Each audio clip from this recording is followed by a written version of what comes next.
mọ̀ nípa remote. Kéré. Wọ́n fẹ́ mọ̀ náà ni. Wọ́n fẹ́ mọ bí remote ṣe bẹ̀rẹ̀ comedy. Ọmọ ìlú wo ni remote? Ìbàdàn ni. Ìbọn Ìbàdàn. Ìbàdàn Olúyọ̀lé. Agboolé wo Ìbàdàn? Ibi tán bí mi sí abúlé tán bí mi sí pópó Yemọja ni. Family house wa ló wà ní iwájú Màpó, ẹgbẹ́ ẹ̀yìn Màpó. Èrè great grandpa mi, òun lẹ́yìn tó dúró tó ń guide everybody ní pé ṣeré pẹ̀lẹ́ ẹyẹ kan tí recently mo gbọ́ pé ẹyẹ kan ti fò lọ. Ó rẹ̀ great grandpa mi ti tó ilé Ìbàdàn Olúyọ̀lé, jagunjagun ni wá. Ìbà Olúyọ̀lé. Bẹ́ẹ̀ni, jagunjagun ni wá. Ọmọ Ìgbò ni. Ọ̀yọ́ ni. Ogun òkó wa rí.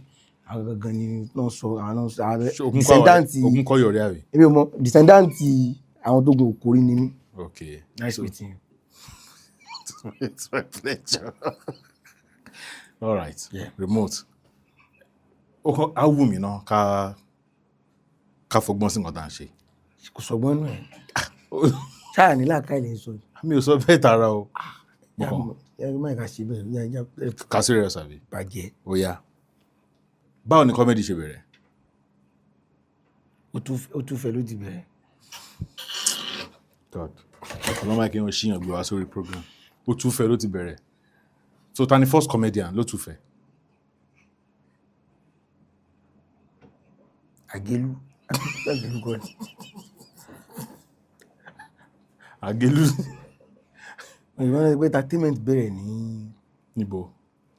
Ní Ìbàdàn, ní Ọ̀yọ́ state, ní ilẹ̀ Yorùbá. Báwo ni comedy ṣe bẹ̀rẹ̀ fún remote? Okay. Nǹkan tẹ́ máa sọ nìyẹn. Ẹ̀kọ́ ní báwo ni comedy ṣe bẹ̀rẹ̀? Are you really a professional in this work? No. So why are you asking questions like that? You say remote, how do you start? Báwo ni ṣe bẹ̀rẹ̀ comedy? Remote. Ẹ̀kọ́ wojú mi lẹ́ẹ̀kan nìkan ní báwo ni comedy ṣe bẹ̀rẹ̀? Báwo ni ṣe mọ bí comedy ṣe bẹ̀rẹ̀? Ojú òṣèpọ̀ bẹ̀rẹ̀ ló tún fẹ́ lọ. Ó yá remote. Báwo ni comedy ṣe bẹ̀rẹ̀? Comedy bẹ̀rẹ̀ fún mi nígbà tí mo wà secondary school. Secondary school. Government college Ìbàdàn, up school. Mo ṣe up school obìnrin ṣe báyìí. Ṣé ọmọ tán pè GCI government college? Mo wá ṣe up school boys only man. Ẹgbẹ́ tó wà ní wọ́n bẹ̀ ṣe family kankan ṣe lọ school wa. Obìnrin ṣe báyìí. Up school àwọn tó bọ̀ tó lọ GCI mọ́ ọmọ GCI. So queen school ló wà lẹ́gbẹ̀ẹ́ tó jẹ́ tóbìnrin tó jẹ́. Ó yá mo gbọ́. Ọ̀gá ẹ máa change crew member. Àwọn crew member yín yàn kan ń gbọ́ nígbà mi. Ok ẹ̀yin èmi ni mo sọ̀rọ̀ lọ́wọ́. Good. So bẹ̀rẹ̀ láti government college Ìbàdàn bẹ́ẹ̀ ní Àpáta. Báwo ló ṣe bẹ̀rẹ̀? Báwo làwọn èèyàn ṣe ń notice pé ẹni yìí ó máa ṣé wọ́n ló fi bẹ̀rẹ̀ ni? Fún ọ̀kọ́ àgbà tí mo ti wọ́n bí ara mi balẹ̀ ni wọ́n náà ni pé ìbẹ̀rẹ̀ náà nìyẹn. Ó tẹ̀ gbígbà mi mọ̀wé máa ń fi dáadáa. Bàbá ẹ̀ fi ètò ni. Èmi ò fi rárá. Ṣé ká jọ fún àwọn ìsìn kẹrẹ tó máa fi jù náà méjì ká jọ ṣe exam sísìn. What do you mean? Ṣé failure yẹn ṣé primary school ló ti bẹ̀rẹ̀ ni? No, secondary school. Okay, o ṣì mọ̀ within primary. Yeah. Secondary nǹkan. Wọ́n brush me up there. Ní primary. Be let my people go ẹ ṣáàjà máa ti lọ. Kò bí you not lose at least mo pass quantitative àti verbal reason. You understand? Okay. At least to some extent. O dẹ̀ ní writing. Bàjẹ́. Okay. Wọ́n ló máa ń sọ kíní kan máa ní ọmọ mọ̀wé ló ní writing. Nǹkan burúkú ni mi ní writing. Okay. Mi ní writing. Kò sí writing. Kò sí ìwé. But verbal reasoning ṣe dáadáa. Mo lọ verbal reasoning. Secondary wa ńkọ́? Secondary mo try at JS 1 to 3. Okay. Gbogbo àyẹ̀ mo ti máa ń pa àwọn ẹ̀mú kọ́ ibi mi mọ̀ pé mò ń pa àwọn èèyàn lẹ́rìn. Mo mọ̀ pé àwọn èèyàn máa ń rẹ́rìn. So kó tó di pé àwọn èèyàn bẹ̀rẹ̀ sí ní máa ń sọ lẹ́yìn ìgbà ọ̀bọ̀ tó fọ́ ni ó tún pẹ́ kí n tó mọ English fọ́ ni. Ó pẹ́ àwọn èèyàn ló pè pé èèyàn fọ́ ni nítorí pé ó dẹ̀nà pé ibẹ̀ ní tó later mo rí aláìsí pé ẹni tó ń pààyàn lẹ́rìn ni fọ́ ni kì í ṣáà mo lọ bẹ́ẹ̀ yẹn àwọn èèyàn sọ fún mi pé mo fọ́ ni gbá kan ó kan ká lọ sí kíláàsì ká lọ dábẹ̀rù ká lọ bú yẹ̀yàn bú bàbá èèyàn bá ṣe bẹ̀rẹ̀ náà nìyẹn òṣùkọ́ mi ní àjò bẹ̀rẹ̀ pẹ̀lú ìbú yìí ni àwọn amúdádé wá sí skul àwọn ọmọ ẹ̀ náà tẹ̀lé ẹjú bá ti búra wọn jù ni àyè ń búra wá káàkiri nìyẹn kó tó di pé gbà tó máa wọ ẹsẹ̀ sún wọn eré mi ò rí ìṣeré ìwé yẹn God agídí mi ṣàfi ń tì lọ bóyá tó bá kọ́ mi ní bóyá tó bá fi èdè Yorùbá kọ́ mi bóyá màá tètè mọ̀ mi ṣọ́ọ̀bọ̀ mo mọ̀ pé ìka ẹ̀kan máa ń pàṣẹ ju fine art ni so mo pẹ́ kí n tó realize pé ọ̀nà mi gan lílé ìgbà tí mo dàgbà gan sí nǹkan mo ṣe àwọn òpin wáyé tán ṣe jẹ́ kí n kú gbájúmọ́ fine art yẹn gan because mo represent school gba first wálé ní fine art.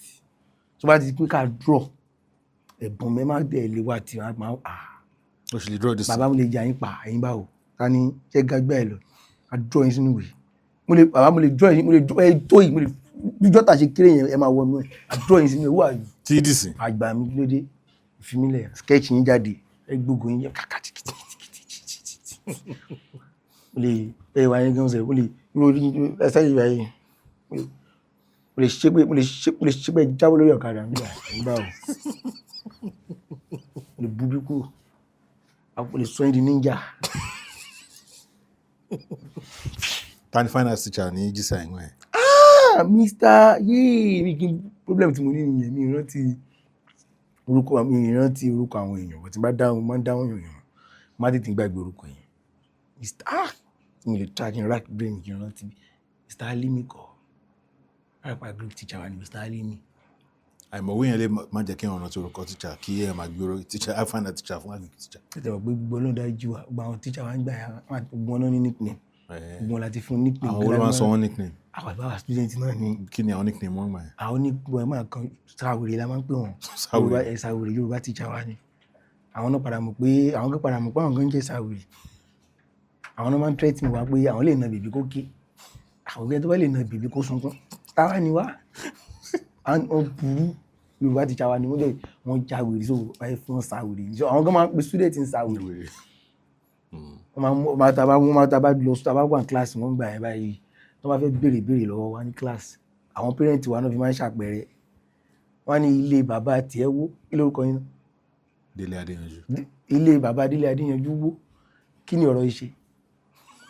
wọ́n á pè ẹlòmíì wọ́n ní bí ẹ̀yin gangan wọ́n á bí ẹlòmíì sódà kì í ọ̀sẹ̀ lè ṣẹlẹ̀ tí wọ́n bá pò kíláàsì wọ́n á ní kí lọ̀rọ̀ yìí ṣe á ní wo á ní ẹ̀ pàtẹ́wọ́ fún ilé bàbá ta lówó yẹn o á ní ilé bàbá Délé Adéyanjú ẹyẹ kan lọ tán ìjà wa bẹ̀rẹ̀ ìwọ ni wọ́n sọ pé bàbá tẹ̀lé ìwọ wàhálà gidi ní kíláàsì bẹ́ẹ̀ ni mo sọ fún yín ẹbí nǹkan mi.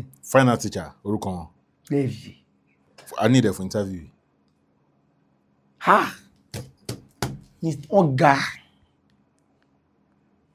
wọ́n ga wọn dúdú ṣé ẹ lè lọ sí jíṣẹ́ lọ. mi ní láti lọ ẹni tó bá jẹ́ representative jíṣẹ́ ẹ̀yẹ kó rántí. mo rántí Mr. Adéyanjú. Adéyanjú o. àwọn Yorùbá ti ṣàwọn pé ń Sáwìrì. kò ṣe Adéyanjú tèmi ṣá. ẹ̀ṣá ìta ló mọ̀ ẹ̀yà ló máa Adéyanjú. mo mọ Mr. Adéyanjú mo mọ Mr. Alimi mo mọ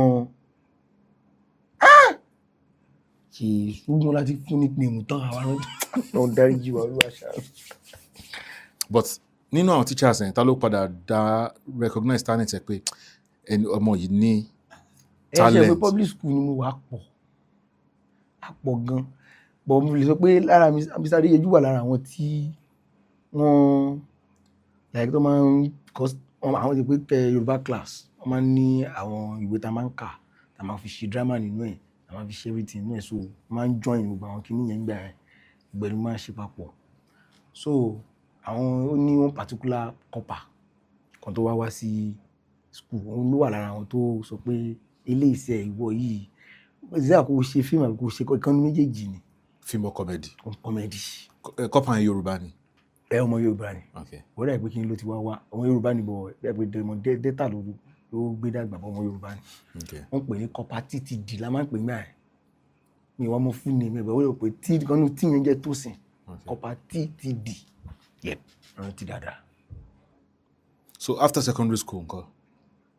after secondary school ní pé máa fara balẹ̀ sí ní fẹ́ jam máa fẹ́ jam lè àwọn back to back try láti wọ school lẹ́yìn tí mo ti padà lọ́nà tó bá ṣe wáyéèkì tó ti gádà mo ṣe àfagilé rán mọ́ bọ́ gbogbo ẹ̀ kọ́mẹ́dì ló wà lójú mi gbọ́n kankan sọ́mọ́sẹ̀.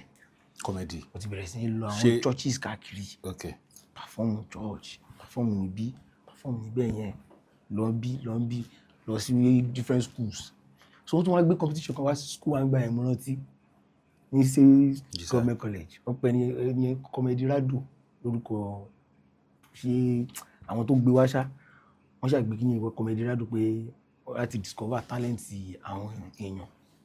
Mo tún gbé first èmi àti one other guy like this Jídé Ọ̀jẹ̀ lórúkọ ẹ̀ àjọ lọ sí government college náà ni mate ni wà yẹn èmi àti àjọ gbé first àti gbàyẹn báyìí bẹ̀rẹ̀ sí ní mú wa lọ different schools perform ṣe gbogbo ẹ̀. àwọn ni comedians tó wà ń bá dàn gbà ẹ̀. tó wà ń bá dàn gbà ẹ̀ ìgbà tí mo parí secondary school tán tí mo wá mo fẹ́ wọ higher institution ni mo rántí pé Pétérù later mo mọ mi tẹ̀mọ̀ pé stand up comedian kan wà ń bá dàn church ni mo ti wá Redeem Church kan ní Àpáta mo ti wá mọ̀ pé àti ní àwọn tá a máa ń wò ní àwọn bovie nǹkan kan tá a máa ń wò yẹn pàtẹ nílùú wọn náà ní Ìbàdàn so Pétérù ni mo mọ Pétérù mo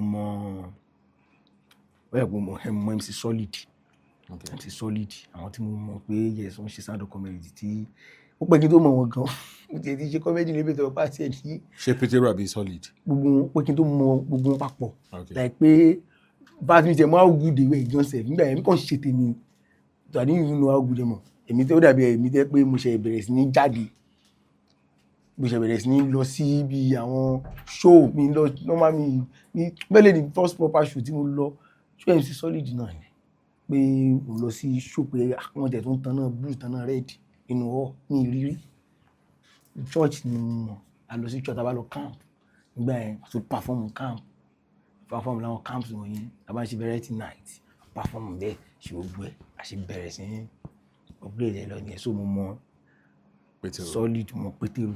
àwọn méjì ẹ̀ nìkan. mo Pétérù comedian kan wà nìbàdàn gbà wọ́n pè ní Chairman bẹ́ẹ̀ chairman àbí Chairman something around that. Chairman. ọmọ either Akwa Ibom Cross River area bẹ́ẹ̀ ní Chairman. wọ́n ti wá. bọ̀ Ìbàdàn ló ń gbé. àwọn kiri bí àwọn ti wá before àwa kiri ní àyẹn ní máa kan. Olympia ńkọ́. ṣé Olympia kan náà mo mọ Olympia. kí ló fọ́ ni. mo mọ Olympia. kí ló fọ́ ni. ó sì ń tó fọ́ ni. mo mọ Olympia mo mọ ṣẹ̀tẹ̀ bọ́ kí n tó mọ Olympia mo mọ ṣẹ̀tẹ̀ yes mo mọ Thompson lawyer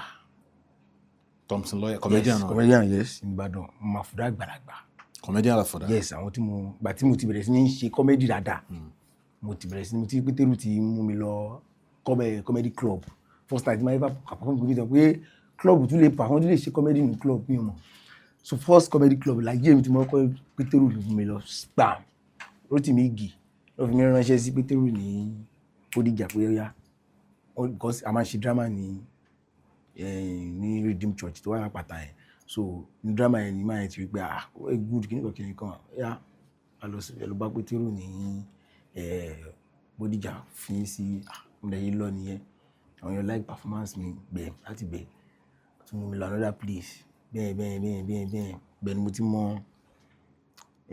ta mo tún mọ àwọn èèyàn gan mo mọ Blackbody mo mọ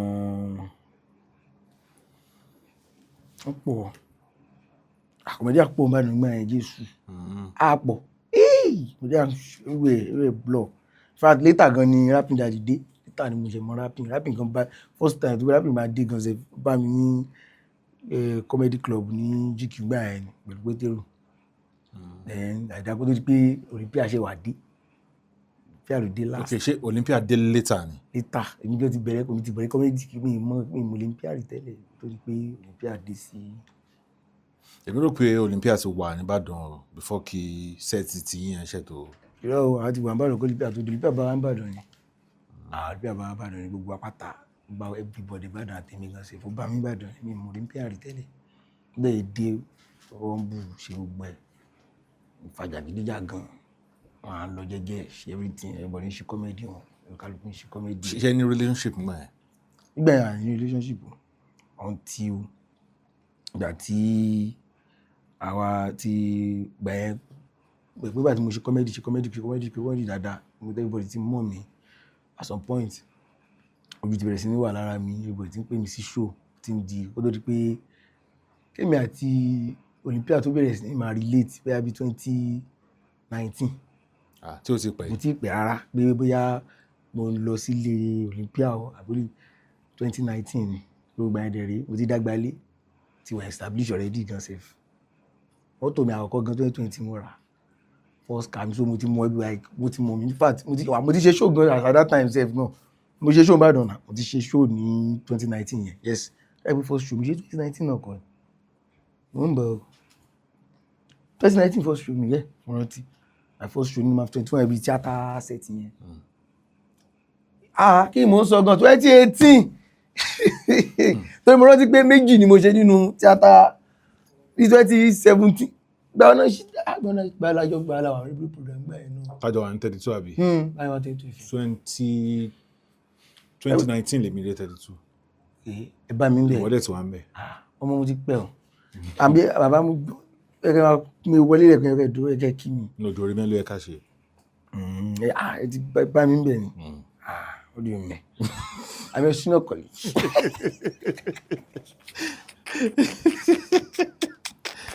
So 2018 I think 2018 was my first show 2019 was my second show I remember very well so 2020 was my third show mo wá lo bigger hall. ní first show 2018 ni àbí àwọn comedians o lẹ́jọ́ ṣe show yẹn tí wọ́n wá táwọn náà perform. àwọn comedians tájọ ṣe show ní 2018 mo rántí ṣá okay wọ́n máa ń show ní mo kọ́kọ́ ṣe ní 2018 wọ́n máa ń show because mo fi pé mi lè afford àwọn senior colleague yẹn show tí mo dẹ̀ fẹ́ ṣe mọ́ ń belé ni síìtì yẹn ò gbàjú yẹn 200 lọ pé mo pé má jẹ́ kí n mo ṣe máa ṣe wàhálà lórí pé bàbá ẹjọ́ ẹ bá bá mi pàfún tí ìgbà yẹn tó ní mi mo máa ń bá gbàlagbà sọ̀rọ̀ gan sí pé ojú máa ń tì ìdẹ̀ mi láìkí máa. but irú pétérù tẹjọ wà yẹn. wọ́n kọ̀ wá like support. wọ́n perform wọ́n kọ̀ jókòó wọ́n á wò mí bí ṣe fẹ́ perform mi fẹ́ ṣe wọ́n máa ń show because mi rò pé wọ́n rí àwọn èèyàn máa rí lè ṣe wọ́n máa ń show Ìbàdàn gbà yẹn so nǹkan pé let me give it a try ẹgbẹ́ mi náà ṣe wọ́n máa ń show yẹn wo bó ṣe máa lọ and everything. ṣó dẹ̀ ṣe dáadáa. ó ṣe dáadáa débi pé àwọn èèyàn tó wá síbẹ̀ wọ́n tó wá ń fún mi lówó lẹ́yìn ìgbà tí wọ́n lọ pé báwo ni mo ṣe farabalẹ̀ jókòó tí mo dẹ̀ lo almost more than 1 hour fi perform bẹ́ẹ̀ yẹn tí pé àwọn mọ̀ pé something like this can actually happen in Ìbàdàn pé yẹn lè dúró fún 1 hour plus kó dẹ̀ máa crack àwọn èèyàn up débi pé mo pa Mr. Kunle ọlọ́àdá èèyàn ní máa yẹn débi pé Don Imov wọ́n pa wọ́n lẹ́yìn débi pé wọ́n ní kí n fi owó ọ̀lẹ̀ I'm telling you wọ́n ní kí n fi owó ọ̀lẹ̀ because he was so impressed to that extent pé no máa wùlẹ̀ sàn mi Mr. Kunle má ṣe bẹ́ẹ̀ wọ́n nínú inú mi ti dùn ní dẹ́gbẹ́ kò sí balance gan pé ọmọ kan táwọn ṣe fún mi rẹ̀ kárí pé wọ́n lọ fẹ́ gbowó yẹn ni a ṣe máa fàdí sí mi báyìí ti sàn tì náà. Okay, second show ńkọ́ àwọn olówó àmbẹ̀. Second show àìròpọ̀ second show àwọn mo pe àròlé wa Dr. Smile wa second show Karotu wa yẹn náà o so wọ́n ti kọ́kọ́ pa Babaláríyá wa ń bẹ̀ yes second show same theatres. That was 2018 or 19? 19 okay. Yes so bẹ̀yẹn náà ni mo tún lò ta ló tún wá o ṣé Dr. Freak náà sì bẹ́ẹ̀ ni àti ilé ìrántí mọ́ ṣáwọn pa àwọn kan wá tí wọ́n open show fún mi. ṣé pétérù wà ń gbà yẹn. Yes wọ́n wá àwọn náà wà ń bẹ̀ gbà yẹn. Kenny Black ńkọ́. Kenny wà ń gbà yẹn 2020 Kenny wà. Kenny ṣe wà. Kenny ṣe wà 2020 yẹn ni. ṣó ṣẹlẹ̀ rí pé ẹ fẹ́ ṣe show ó wá pé Rapping Daddy wa. kò ṣẹlẹ̀ rí. kò ṣẹlẹ̀ rí o kò ṣẹlẹ̀ rí Rapping Daddy máa ń turn up fún everybody máa ń turn up fúnra wọn. dáadáa máa ń turn up fúnra wa. Olympia máa ń wá gbà yẹn náà. no Olympia ti máa wá sí Olympia wá sí show mi rí mi ṣe show kó Olympia wá rí. show mi pé ẹ ní relationship ni. omi ìgbà ní relationship like tí n bá rí yín àkíyín ta normally everybody máa ń present me relate pẹ̀lú ra wa pé iṣẹ́ ń bẹ̀ yẹn ẹ̀lẹ́ bẹ̀ yẹn ó tán a máa share everything together bla bla bla ó tán jù bẹ́ẹ̀ lọ. Ozen àti Kàmọ́ ńkọ́. Kàmọ́ ni mo kọ́ mọ̀ kí n tó mọ Ozen tí mo Kàmọ́ tipẹ́. ó ti pẹ́ gan. tí mo Kàmọ́ tipẹ́ tó ti pẹ́ bẹ́ẹ̀ náà ṣá ọmọ Kàmọ́ ní 20 time tí mo ṣe máa ń ṣe coach remote. Okay. Mo máa ń ṣe coach remote ìgbà yẹn, mo máa ń ṣe skit coach ní gbogbo time ìgbà yẹn. Bẹ̀rẹ̀ time ìgbà yẹn náà ni mo ṣe bẹ̀rẹ̀ mo ti bẹ̀rẹ̀ 32 FM tó máa ṣe coach. Ó dàbẹ̀. During that period náà ni ti bẹ̀rẹ̀ sí ní ṣe skit lẹ́gbẹ̀gbẹ̀, tí ń ṣe coach, tí ń ṣe coach, tí ń ṣe coach, tí ń ṣe coach remote. So gbẹ́ later mo àmọ́ Kàmọ́. Mo dẹ̀ mọ̀ Kàmọ́, ó ní ó yá. Òun náà fẹ́ máa ṣe skit pé kí feature òun kankan bẹ́ẹ̀ yẹn. Kàmọ́ ti máa ṣe stand up comedy gbà yẹn. No, mo rántí pé bọ́ọ̀ kò ti ń ṣe, but mo rántí pé ó ní competition kan tí a organize ní 32 FM. Okay. Ọmọ ṣé ọdún yẹn tó ti a pé bẹ́ẹ̀ yẹn náà ni. Ọmọ so competition yẹn mo rántí tó wá ó ṣe dáadáa.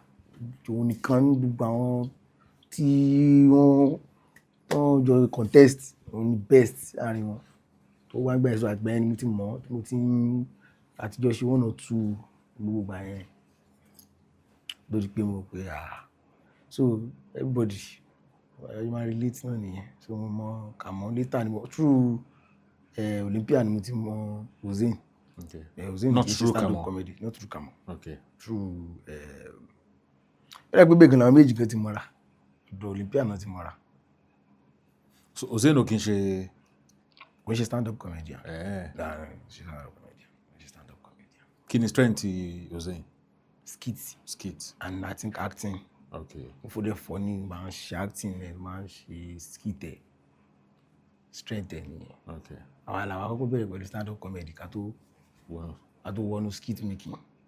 Kò lè pé a ò pé aládùúgbò ẹgbàá wa ó nígbà tá a ṣe stand-up comedy tí skit making dé gbàm skit méjì bí àwọn skit makers ṣe dé báyìí àwọn náà wọ́n ń pè fífi wọn bá pè wọn bá rí tiwa rò mọ́ yéé pè mí wọ́n ti ṣòkan yé ní Àkúrẹ́ yìí wọ́n kàn fi píṣọ̀ kankan wá sí. Àfàwọn skit makers nìkan. Àwọn àdèrè àwọn aláma kún stage àwọn perform dáadáa àwọn àdàlẹ̀ rú everybody máa dùn. Àwọn skit makers ṣe pé ìkan tẹ bá ṣe ìkan tẹ kọ tẹ act tẹ tún ẹ lè tún mú tẹ bá act tẹ bá set camera ẹ lè ní cut and join ẹ lè ṣe cut and join lórí stage láìláì. Ibi tẹ ti ń crack joke ẹ bá ṣèṣì tán lọ rẹ́rìn tí ń ta ẹ gbé sùúrù àkọ́kọ́ mú yín nú ẹ lè máa gbọ́tàn ilé mi ti lè máa kùn látẹ̀yìn pé kí ni wí tàánú sí yàn ẹ̀ẹ́dẹ̀ ní kó lọ wá nǹkan mí ṣe. So comedy stand-up comedy crazy gan wà ó wà sí olólejú àbí olólejú ẹ mẹ́ka parọ́ tọ́ra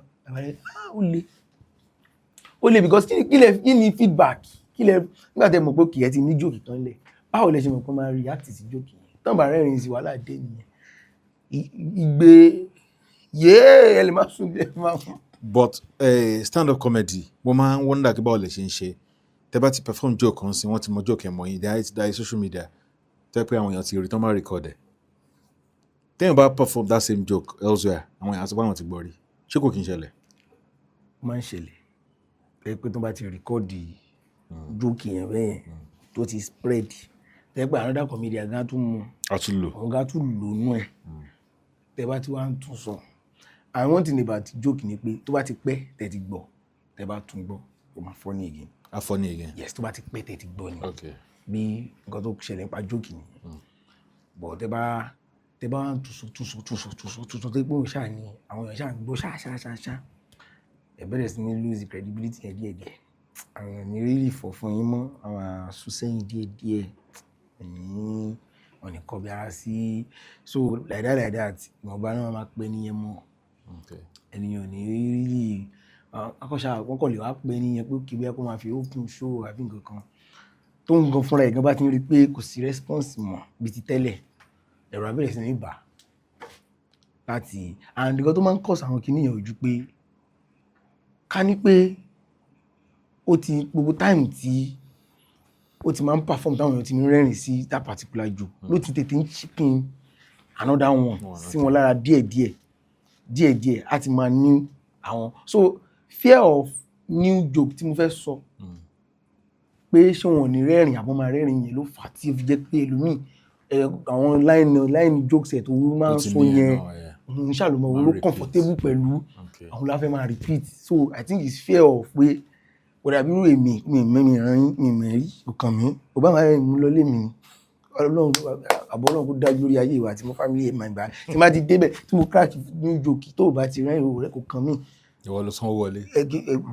ẹgbà olè pàdé padà sí ilé very fund ẹ̀ owó ẹjọ́ náà nìyẹn. So èmi máa ń try new things, máa ń láì láti create more, máa tó bá create more. So most of àwọn comedians tẹ́ pé ó yẹ kán sì wà reliable. Let me take the Smile for instance.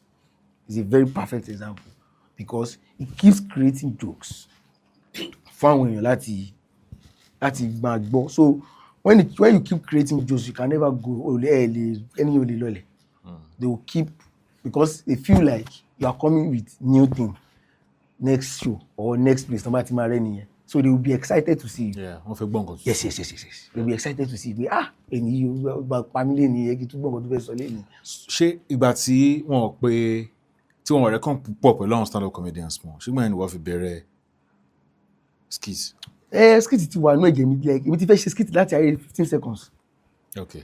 Ní ìgbà tí èmi àtàwọn àròlé tá a sì jọ ń wà papọ̀ ní ọ̀dọ̀ MC Ambassador ilẹ̀ ẹ̀gbọ́n yẹn jẹ́ Ambassador. Bẹ́ẹ̀ lọ accommodate. Ambassador wà ní ọ̀dọ̀ ní ilé wẹ́ńbẹ̀. Okay. Àwọn náà accommodate wá sílé, so àròlé àṣírí. So àròlé ti gbé nìbàdàn dáadáa rí? Ọmọ Ìbàdàn ní Ìbàdàn ló ti grow. No, ẹ mọ̀ mí pé àtijọ́ gbé. After school ní àbí? Yes, after school, during school period. Okay. Nígbà tó wà ní institution gbà yẹn ní àtijọ́ wà papọ̀. Pẹ̀lú àṣírí náà? Pẹ̀lú àṣírí, so wọ́n máa ń lọ, wọ́n á bá mi ní ọ̀dọ̀ ẹni yẹn ní ọ̀dọ̀ ní ilé wẹ́ńbẹ̀ MC Ambassador. So òun ló accommodate mi sílé, a mú mi lọ show, a ṣe gbogbo ẹ̀, ṣe everything like that. So ayé 15 seconds ẹni? Ayé 15 seconds ni. So tá àwọn àròlé bá ti wá débẹ̀ yẹn, àwọn èèyàn àyà ṣe skit. So time táwọn Chris Clown tó máa ń drop 15 seconds. So time yẹn lèmi náà wá ń try láti ṣe 1 or 2. In fact, Ambassador ló bá mi ṣe Instagram. Ìmọ̀sàmù ló bá mi ṣe Instagram. Handle tí mo ń lò up till now. Àwọn ló kọ́ sí, àwọn ló fún mi, àwọn ló kọ́ handle yẹn síbẹ̀. I am remote. Dẹ̀ ni mo ti ń lò láti ìgbà yẹn. I'm sorry, far back as 2016. Báwo ni remote ẹ̀wọ̀n ṣe jẹ́? Báwo ló ṣe wáyé? Ọ̀nà ló dúró, báwo ni wáyé wọ́n bí wáyé ni, kí lẹ̀ ń pè é? Báwo ni orúkọ yẹn ṣe bẹ̀rẹ̀? Remote. A lọ show kan ni o, nígbà gbà tí mo ń drink kiri. Wọ́n bá ní ká everybody mórúkọ wá. Nígbà tá à ń lò àwọn variety night, náà ti mọ̀ bóyá everybody if you want to show your talent, write your name. Pé ká wá perform talent. Wọ́n yẹ everybody ti kọ orúkọ mi nǹkan music kọ̀ọ̀kan, bẹ́ẹ̀ ni mo rìn kiri backstage. Orúkọ wo ni mo wá fẹ́ fi ilẹ̀ báyìí o? Time yẹn gẹ̀rẹ́ wọ́n ń pè mí l'Alenko ní secondary school. Okay. Boy Alenko torí stature mi ó tẹ́rìn búburì, ó gbẹ dáadáa, so wọ́n ń pè mí Boy Alenko. So wọ́n pè mí lè máa lo orúkọ olórúkọ, at least tí bá tẹ̀ pé iṣẹ́ mi fẹ́ ṣe dàgbà. Ṣé Alenko ni màá máa jẹ́ lọ for life ni? No. Mo wá backstage yẹn mo ṣáà rò pé wo bí wọ́n ṣe everybody ti kọ orúkọ báyẹn ní òun padà bọ̀ wá mú ìwé yẹn pé tó bá dẹ̀ ti mú báyìí everybody tó bá ti kọ orúkọ wọn pé perform nìyẹn. Wọ́n ṣáà everybody ṣáà kọ orúkọ lọ, bẹ́ẹ̀ mo ṣáà dùn bóyá ṣe báyìí. Kí n máa bẹ orúkọ mo lè máa jẹ́ bẹ́ẹ̀ wo mo kàn ṣe bẹ́ẹ̀ mo kàn yà kọ́ remote síbẹ̀ pé kí n tẹ̀ ṣe kọ yẹn síbẹ̀ for now pé later for that night pé later màá lè change in future pé kọ́ ṣáà lò for that night kọ́ ṣáà pé remote kò sí tó kú tí mo mi rí. So mo yẹ fi remote sílẹ̀ nìyẹn, mo yẹ perform nìyẹn. Lórí remote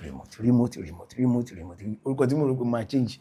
Remote nice performance. You are the guy that perform. What's that your name? They say remote. They say remote. So mo ṣe ní still no after like few months mo ṣe ní intention àti change. Mo ṣe kúlẹ̀ change ẹ̀ mọ́ ní owó gbogbo yẹn fi lè jáde. Now, there was a time lórí Instagram yẹn náà ni ó ní àwọn jokes kí àwọn ti Pastor Remote dé. Àwọn jokes kan wà tẹ́ pé mo mọ̀ pé a lot of people wọ́n rí àwọn jokes yẹn tó ń bá rí wọ́n máa wọ̀ pé wow bó ṣe Remote náà tún lélẹ̀. Lára ẹ̀ tí mo rántí dáadáa Remote àti AY Jokes tẹ́jọ́ ṣe mo yé tí Remote yé ẹ̀yìn then ó dà pé series yẹn mi mẹ́ tó sùn tó lọ bá lójú àlá pé ọ̀rọ̀ tí mo sọ fún yín yẹn pé ó tún fojú ayé lẹ́wọ̀ bá mi lójú àlá. Àwọn èèyàn kan wọn ò rí àwọn jokes yẹn rárá, wọn ò rí àwọn skits yẹn, àwọn bàbá skits. Gbàtọ́ náà bá sọ pé ọ̀rọ̀ rí skit yẹn náà rí yẹn. so mo ti try a lot of funny skit pé ara ẹ̀ ní coach ara ẹ̀ ní coach ògo vera bọ̀ kí ni mo fẹ́ ṣe sí tó dẹ̀ wà extremely for dé pé mi gan mọ̀ pé yes this ó tó funny ju àwọn eléyìí tí mo ṣe ó funny ju àwọn eléyìí lọ but eléyìí làwọn èèyàn gbà. pàtàkì èyí kan tárí bá fẹ́ ni mo máa fún what can I do who am I ó bọ̀ mi wọ́n ṣé àwọn yóò ṣe dá padà ni àwọn skills àti báyìí. ó ṣe dá padà yẹ kó máa remodify ni àbọ̀ bí yẹn kàn ṣe máa gbé kọ́ sí ẹ pé skit mo yé yẹn kí ni ṣo lè narrate padà. mi kàn tẹ̀ rí ìrìnà tí mo kàn mọ̀ pé mo yé mo lọ jẹ́ ọ̀rẹ́ pé mo jẹ adìẹ ṣáàdì ẹ̀ náà bí ẹyin mo jẹ ẹyin ìgbà tí mo wá jẹ ẹyin yẹn jẹ mo á lọ sínú tọ́ílẹ̀tì àṣà ẹyin tí mo jẹ ẹyin àgbà ni mo á èmi rò pé mo tọ́ílẹ̀tì mo lo tọ́ílẹ̀tì mo mọ̀ pé mo yé ẹyin wá di 6 lẹ àtàwọn àìsí mo fẹ́ flush ayé mo yé mo yé ni ṣá wàhálà mo yé. ibo ni idea ẹ̀ ti wá torí wọn tí bá ẹ pé. recently gan mo fẹ́ try láti tún ṣe gan sef recently mo fẹ́ try láti tún ṣe mo pé kọ́lọ́ jẹ́ kan tún lè relate pẹ̀lú ẹ̀ ní bọ̀ mo fìpọ̀ máa relate pẹ̀lú ẹ̀ mọ́ orúkọ ti wà ń bẹ̀ náà. mo fìpọ̀ máa relate pẹ̀lú ẹ̀ mọ́ so ọlọ́mọ ẹ̀ka ìdí ẹ̀ pa olúwa ẹ̀dá mi. so ideas wà lẹ ó pọ̀ lẹ́gàn àbí. Jésù bàbá owó ló ń dá mi dúró. owó báwo. owó ni ó láwọn sáà ó láwọn kankan tí mo fẹ́ ṣe ó láwọn owó kan tẹ́ pé ṣe àìdíà tó wà nílẹ̀ owó tí mo ní lọ́wọ́ kò ká ó máa mú ni tó bá wọnú àìdíà ẹ̀ owó yẹn máa perish láwọn àìdíà tó wà lọ́wọ́ mi owó yẹn máa perish owó yẹn bá ṣe gbọ́ lá perish owó yẹn gan ẹ̀gbọ́n àbá pé bọ́bá yóò láìdíà lẹ́mí ọgbọ́n láìdíà tó yẹ wọn ti máa àìdíà wà lẹ́kọ́ lọ ṣàrùn. báwo ni ètò blue yẹn ṣe blow gan tí pastor remote ẹ. I shoot ní area Bùrà Usman wọ́n yẹn jẹ́ Bùrà Usman area ọ̀dọ́ ẹ̀ àti shoot everybody kan shoot pọ̀ nínú burúkú so dẹ́ni neighbor mi kan mo ti yá shoot yẹn lọ́wọ́ ẹ̀ láti fi try láti ṣe pastor content wọ́n á fi ṣe ẹyọ kan wọ́n á wo fídíò yẹn mi post ẹ̀ mi really like mo ṣe but mo rí pé potential wà nínú pastor ó sì ń ṣe pastor joke àti ti tẹ́ nínú stand up comedy máa ṣe stand up comedy máa fi ṣe joke dáadáa máa fi ṣe pastor máa ṣe pastor kò sí joke ẹ̀ máa lọ wọ àwọn joke mi sẹ́yìn gbà kò sí máa ṣe pastor joke nínú ẹ̀ so mo ti máa ń ṣe so wọ́n wò pé báwo ni mo ṣe lè bring it to life báwo ni mo ṣe lè sọ di kí lórúkọ ẹ̀ skit tó lè make sense so mo á yá sùtẹ̀ mo lè ṣe yá mo ṣe first one yẹn ok àwọn ṣáà fi sórí fi sínú archive mi ìlú so a wá lọ shoot ní àdúgbò yẹn so ó dẹ̀ ti pẹ́ tí mo ti so mo wá ṣe skit kan tó relate mọ́ kí èèyàn máa kan glass so mo ṣe bí ọmọ ọ̀tá in fact babe mi tí mo fẹ́ sìn gan ló wà nínú mọ́tò gbà yẹn so mo wá ṣe bí ọmọ ọ̀tá mọ́tò mi náà ni mo wá ṣe bí ọmọ ọ̀tá mo wá ní kó mo wá kan glass ẹ̀ ṣáà ṣe bẹ́ẹ̀ pé ó wind down mo threaten ẹ̀ mo gbowó lọ́wọ́ ẹ̀ pé ò lówó ṣe kí nìkan mo ṣe yẹn mo rí pé ó ní engagement díẹ̀ pé àwọn èèyàn like something like that kò tún sílẹ̀ pé ara ilé náà ni so bá ṣáà ṣe ń ṣe ẹgbẹ́ ṣáà ń ṣe skit pọ̀ mo wá dájú kó sọ́ọ̀kan wọ́n ń wọ everybody lọ́ọ̀kan wọ́n ń lo mọ́tò nígbà ẹ̀ wọ́n ṣáà mú wọ́n á lọ sí boot mú suit yẹn jáde correct English tí mo rà fúnra mi pé kí n máa fi correct English ẹ̀rọ máa ń tà wọ́n bàbá mo yin fò bàbá ogun ìbọn burúkú bàmí wọ́n gbé kí ló lè correct yẹ correct English ṣáà correct English wà nù mọ́tò mi mo ṣe ṣáà gbé everybody lọ́ọ̀kan wọ́n gbé suit yẹn dání báyìí wọ́n gbé correct English yẹn dání báyìí so everybody ti ń fẹ́ máa wrap up everybody ti ń ṣe tán wọ́n tẹ̀ tí ń fẹ́ máa lọ́gán ó kọ́ ni ẹjọ́ fún mi ní few seconds ẹkọ̀ wàrà wà ní mọ́tò pé because everybody ti ń ṣe skit lọ́nà òrùn pé ẹ̀ ní bọ́ọ̀lẹ̀ so òròjú pé wọ́n ráhùn yẹn gan ọ̀tọ̀ ní bí mo ṣe fẹ́ ṣe tẹ́lẹ̀ bọ̀ òròjú pé wọ́n máa ráhùn pé everybody ti ń lọ ní mo fi gbogbo kí mo tó ṣẹlẹ̀ jókòó sí ní mọ́tò ẹ má wulẹ̀ bọ́ọ̀tà school ní mọ́tò àkọ́kọ́ sáré wá bá yín bíi pé ìrẹsẹ̀ ọlọ́run àlàyé ni mí ẹ̀dẹ́ reply mi ẹ̀dẹ́ change ẹ̀ fún yín so ọ̀tọ̀ nìkan tí mo máa rí ọ̀tọ̀ nìkan tẹ́yìn máa rí dọ̀rọ̀ kan tí ó ń ṣe yín mo lè ṣe wọlé síbẹ̀ nìyẹn bí ìbẹ̀rẹ̀ nìyẹn mo lè ṣí first one dẹ̀ upload ẹ̀ mo ṣe upload ẹ̀ báyìí mo rí i pé àwọn èèyàn láìkẹ́ pé ó ní more engagement than all the skits I've been doing before. Okay, ká ṣe yẹn lé nígbà yẹn bá tún ṣe another one láì ìfàwọ́lẹ̀ pé wèrè gan wà nù nígbà yẹn tí mi ó wà lára àwọn wèrè tí. tó láti bẹ̀rẹ̀ ní tíbi náà ti. ló ti mo ti fi àròjù ẹ̀ o. àròjù ìgbà yẹn mi ṣòjò so that reason tí mi dẹ̀ ṣe ṣòjò àwọn èèyàn ni pé àwọn ẹlòmíì camera shy like ó máa ń tijú fún camera so kò ní jẹ́ káṣẹ́ máa sọ pé ó yá mú yẹn so just tó bá rí camera ó máa comfortably dá mi lóhùn ò ní máa gbọ̀n àbí nǹkan kan wà you be yourself ó máa fókà dáadáa so mo ṣe pé káwọn èèyàn máa wulẹ̀ kó máa ṣókè mi wulẹ̀ kó máa nọrí sínú window kẹ́yìn dẹ̀ máa wáyé náà kẹ́yìn dẹ̀ máa dá mi lóhùn bẹ́ẹ̀ so bóyá ìbẹ̀rẹ̀ nìyẹn tó mọ̀ wọ́n á bẹ so wọ́n á rí pé ó ti ń lọ àwọn èèyàn ti ń láìkẹ́ pọ̀ ó ní láti lọ mọ̀ so that kí more people lè wá rí wọ́n á bẹ délé ọmọ wòlíì because n ṣe gbogbo yẹn ni ó lè post fún yàn especially ẹni tá a jọ wà ní same industry because wọn náà ó ń bá bí tiẹ̀ náà ṣe fẹ́ ní more engagement so but wọ́n á rí pé délé ti post bíi skit bíi méjì àbí mẹ́ta bí àwọn èèyàn kankan rí wọ́n á rò pé bóyá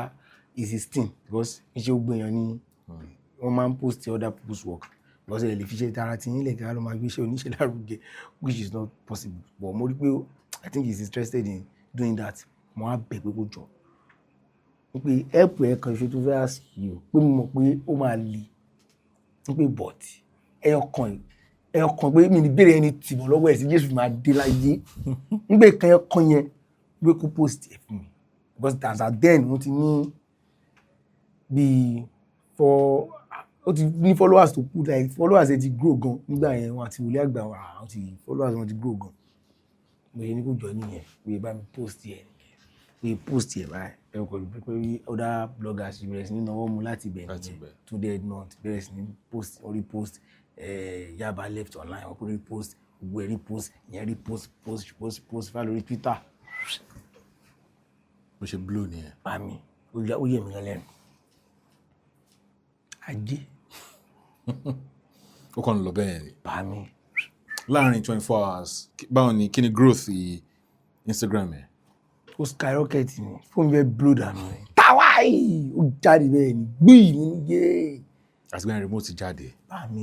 àwọn tí ó gbọ́ ẹ tó ń jẹ́ remote tẹ́lẹ̀ àwọn olùmígun tí mo kó mo ṣe stand up comedy wọ́n ti máa ṣe pè mí sí show recently tí bá perform so you do stand up comedy. skit yẹn nìkan náà. skit nìkan náà àwọn kan fi mọ̀ mí so you do stand up comedy. àwòyí stand up comedy mo like jù gangan ní real talent mi raw talent. ju skit kan lọ. skit kè bá ṣe máa wò pé kí la fẹ́ ṣe ká yọ ilé kúrò ká fi lè sí natural kíni ni stand up comedy wọ́n máa jáde naturally ní nǹkan tẹ́ ẹ̀ plan tẹ́lẹ̀ pàwọn èèyàn lẹ́rìn pẹ̀lú ẹ̀ emily ẹ̀ pàwọn èèyàn lẹ́rìn pẹ̀lú ẹ̀ ìyẹn gangan ni adùnbẹ̀ ṣẹ́ mọ̀ ẹ́. Audu le moi báwo ni àwọn. Banzẹ́ le moi para skyscope láyé ti gẹ́ lọ́sọ̀ máa ẹ̀ tó àwọn ọ̀rọ̀ yẹn báwo ló ṣe tún wọ́pọ̀. ẹ ṣe ìfẹ́lẹ́fọ́ yẹn mo mú káàkiri ni àwọn ṣọ́ọ̀ṣì tí mo lọ mo ń bèèrè fún pásítọ̀ kan mo ibi gbé ẹ̀dá pè pọ̀ wàhálà mo dà pè pọ̀ ni mo dà pè pọ̀ ni. so ẹnìkan ló máa ń sọ Audu le moi. ẹnìkan ló máa ń sọ le moi. church ọ̀tọ̀ ni ẹ. Banzẹ́ le moi another show. kí ló ti le moi ṣe pọ̀. ẹ ṣe bẹ́ẹ̀ la ń bi wọ́n dà bẹ́ẹ̀ pé kò yé mi èmi náà question yẹn nìyẹn so a máa tún fi ń ṣeré gan nílé mo mú yẹn mú paraska. ọ̀tọ̀ ni oní paraska. ọ̀tọ̀ ni paraska ọ̀tọ̀ ni schoolite. schoolite. ọ̀tọ̀ tó nìyẹn ó kó pọ̀ ni because ìgbà yẹn kọ́lọ̀ dárí jì wá a máa mú àwọn yẹn ṣeré gan so a ní tí tó bá ti jọ mí tó bá fọ́ nílé tiwa a máa padà fi ṣeré a máa fi rẹ́rìn gbé conjoin ní papọ̀ nìyẹn pé ìdùnnú nìyẹn ó dẹ́ ọkàn ni. táwọn Yorùbá ti rí remote nsìn Audu le moi náà kọ́ sọ. Banzẹ́ le moi paraska schoolite lọ́sàn ìyẹn gbọ́dọ̀ bá. ìgbọ́dọ̀ máa fi sí ìyẹn ní pẹ́ sílẹ̀kùn. ìyẹn sílẹ̀kùn ni ẹ ẹ̀yàn wá fàágùn àwẹ̀. le prazoketoya. mi túbọ̀ yẹn rí o. ẹ̀gbọ́n a aggravedo rí. mi ò gbọ́ yẹn rí. láìláì wọn tẹ́ tó bẹ́ẹ̀ jẹ́ máa gbọ́ rí a èjẹ̀ǹgẹ̀dù afragodo ìṣègbèkedo àyẹn náà wà ní ìfèrèfọ́ ayé nìyẹn ti ìyẹn tiẹ̀ kó ṣe tọrùn. Okay. tó wá wọ àgbèrè méjì wọn ayé Báwo ni ẹ ṣe ń dún? àkókò kádù àkàràpà péjọ ìfèrèfọ́ àgbèrè méjì wọn ayé nìyẹn. Ẹgbẹ́ orí kan ti ń fọ́ mi. ilé fíìmù Adé fi you. Ìwọ àti wòlíì àgbà gbọ́dọ̀ dì sí. à ń di dáadáa. Níbo lẹ dì sí? Báwo ló ṣe àrídì ẹ̀rìdì? Báwo lẹ ṣe ìyẹn mi dáadáa. báwo lẹ ṣe mọ̀ra? Báwo lẹ ṣe close? ṣóò náà láti pàdé, ṣóò náà ti rí mi díẹ̀díẹ̀. ìgbà tó yá wọn pè mí wá sí kí ni wọn tó máa ń ṣe ní IPM. Ṣé gbà yẹn ni Wizkid àbí? náà ni Wizkid yẹn. so before Wizkid mo ṣe wọ́n ṣe corona bàbá ìyàwó tó ṣe bí wọ́n fi mi ṣe bàbá ìyàwó ní lẹ́nu ni bàbá ìyàwó mo dá everywhere bàbá ìyàwó ṣì tí wọ́n ṣe mi kọ́ bá wo Wizkid yẹn wọ́n pé èmi kan bá wò pé ta lè léegi jẹ́ mo ṣe wèrè tó báyìí ni mo da wedding yẹn rú gidi. Ìyẹn dùn gan but ti Wizkid yẹn ó dùn jù. ó dùn jù. ògo ni Wizkid. ògo Wizkid àlẹ́ ayé òkè gbàgbà èèyàn 3 million. ọkọ̀ da fún àkúrò ni wọ́n máa ṣe pàpà tí Wizkid bá ṣe dídé bí lọ́yìn Michael Jackson bá ṣe Michael èmi Michael ṣeré ní ọdún 50 ti kú lọ báyìí. wọ́n dẹ̀ ṣé wọ́n kú ni. wọ́n máa ń kú àwọn èèyàn máa ń kú láì gbà Michael Jackson ẹ̀rọ náà faint hospital àgbà ògo burúkú nìyẹn. tó wọlé téèyàn kú jaṣọwọ́ rẹ̀ lọ láwọn èèyàn dákú tán sunkún àwọn èèyàn lè máa ké gbé èèyàn bọ̀ ká má parọ́ náà tó tọ́ èdè Michael Jackson táwọn èèyàn ti kú yẹn. wọn ò kú. wọ́n fọ́n faint. ooru ló mú àwọn èèyàn mẹ́ẹ̀ẹ́dọ́ fi ń dà. ọkọ̀ wọn láwọn àwọn rékọ́dù ẹ̀kọ́ pa àwọn kò kú. báwo ni wọ́n náà ṣe máa jáde láti inú ilẹ̀ bẹ́yẹn pẹ̀lú náà táwa tó jáde bẹ́ẹ̀ kò dẹ̀ sọ̀rọ̀ ìka ní bẹ́ẹ̀ kẹ̀ ó lè tó lè ṣe báyìí tá kí n ṣe bẹ́ẹ̀ mo gbé Michael akọ́dà. ẹ̀wọ̀n kan dákú tá wọ́n ní Jésù ògo rèé. ògo olótú fẹ́ pélé ògo Michael ẹ fi ògo ìtọ́ ẹ ká gbàdúrà lórúkọ Jésù Ọlọ́run á fi ògo Michael tọrọ báyìí káyàgà fún wa lógo Michael lè ń wáyé. ògo ni ẹ paraya ó ti ju tàwọn Wizkid lọ. gbàrọ̀ náà Wizkid àdébẹ̀. ṣé Wizkid reach out ńgbà yẹn? síta ni. lẹ́yìn skit ẹ̀ no kò reach out. kò ní ìdẹ. kò ní láti reach out. ẹ̀yàn mi Wizkid. lóòótọ́. kì í pa mo love ẹ̀ jù.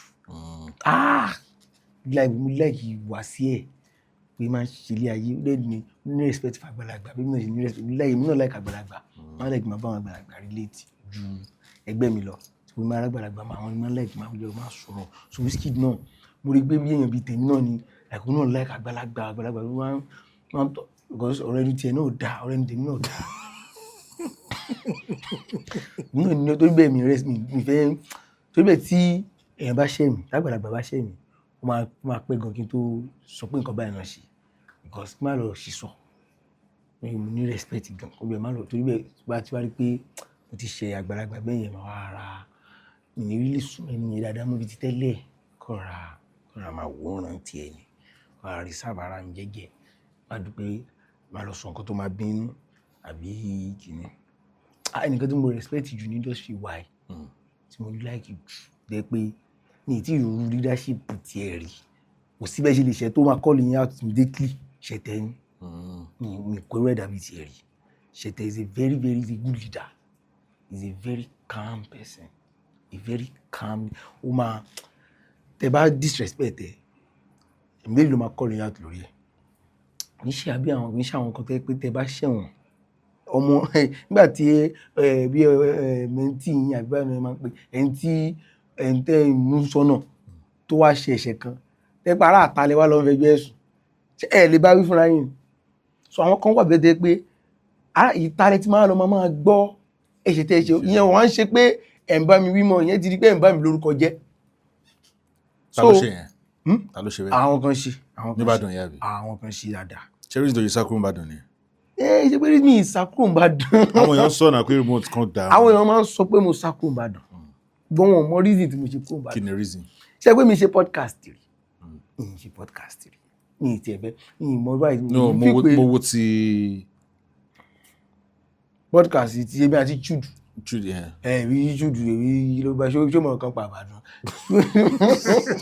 Ìyẹn bí àwọn normal interview mo kà yẹn sí náà, ìyẹn fẹ́ kò yẹ kọ́ ọmọ bí mo ti wà ní, ó fẹ́ mọ tí mo ti ṣẹ̀ wá ní, ó wà ìgà. So kí ló ń ṣẹlẹ̀ pẹ̀lú Ó Ìbàdàn? wà curious. Kí ló ń ṣẹlẹ̀ pẹ̀lú Ìbàdàn? Ní àwọn èèyàn rò pé mo sá kúrò Ìbàdàn. Ṣé rí bí mo ṣe rí jẹ́ nìkan tó yẹ pé imagination mi wide gan. Like ìrí tí mo ríra mi, I feel like I could do more. I feel like at least Ìbàdàn ni mo gbé dàgbà. Mo ṣe kúrò Ìbàdàn ní 2020, 2021 tí mo ṣe sálọ, tí mo ṣe lọ sí Èkó. And before that time mo ti ń lo Èkó, mo ti ń bọ̀. So lílọ bíbọ̀ yẹn ti ń pọ̀ jù. Like àwọn èèyàn tí ń like àwọn demand mi lẹ́kọ̀ọ́ ti ó high ju Ìbàdàn lọ. So I keep going. Ìgbà tí mo dẹ̀ tún wá di pé mo níyàwó tí mo tún bímọ. Like kankan ni mo ráyè family, like I'm always in Lagos. For movie I'm there, wọ́n ti pè mí. For that one I'm there, wọ́n ti pè mí. From this one I'm there, wọ́n ti pè mí. Ó dé lílọ bíbọ̀ yìí wàhálà ò lélẹ̀. Ọ̀sọ́gọ̀rọ̀ kan mo kàn decide pé okay, you know what, kí ni mo lè ṣe? Mo yẹn lọ tí mo ń bọ̀ iṣẹ́ mélòó ni mo ń ṣe Ìbàdàn? Mi ò rí àríyàn iṣẹ́ gbà ní Ìbàdàn. Àwọn tó fẹ́ lóyàn ló lẹ́kù. Mẹ́sì tí mo gbé wọ́n fẹ́ lò mí. Mẹ́sì tí mo blow yẹn báyìí. Àwọn èèyàn ó lé nìkan ní kó lè pè mí. Kó lè ní òun pé òun ló fẹ́ sanwó. Ẹ máa gbọ́, ó fẹ́ sanwó. Okay, ẹ̀yin ẹ fẹ́ ṣe nǹkan, but ó fẹ́ kí kó wá so that wà lè pín mi náà lè pé mo fẹ́ sanwó. Okay. Ó bá ní ẹ lò ó, kó pè mí lè jù yẹn lò, wọ́n fẹ́ send owó yẹn báyìí. Kọ̀ọ̀kan yé mi, wọ́n fẹ́ send owó yẹn báyìí, wọ́n ló fẹ́ sanwó. Tọ́ bá ti send ẹ̀ 100 ní tèmi o.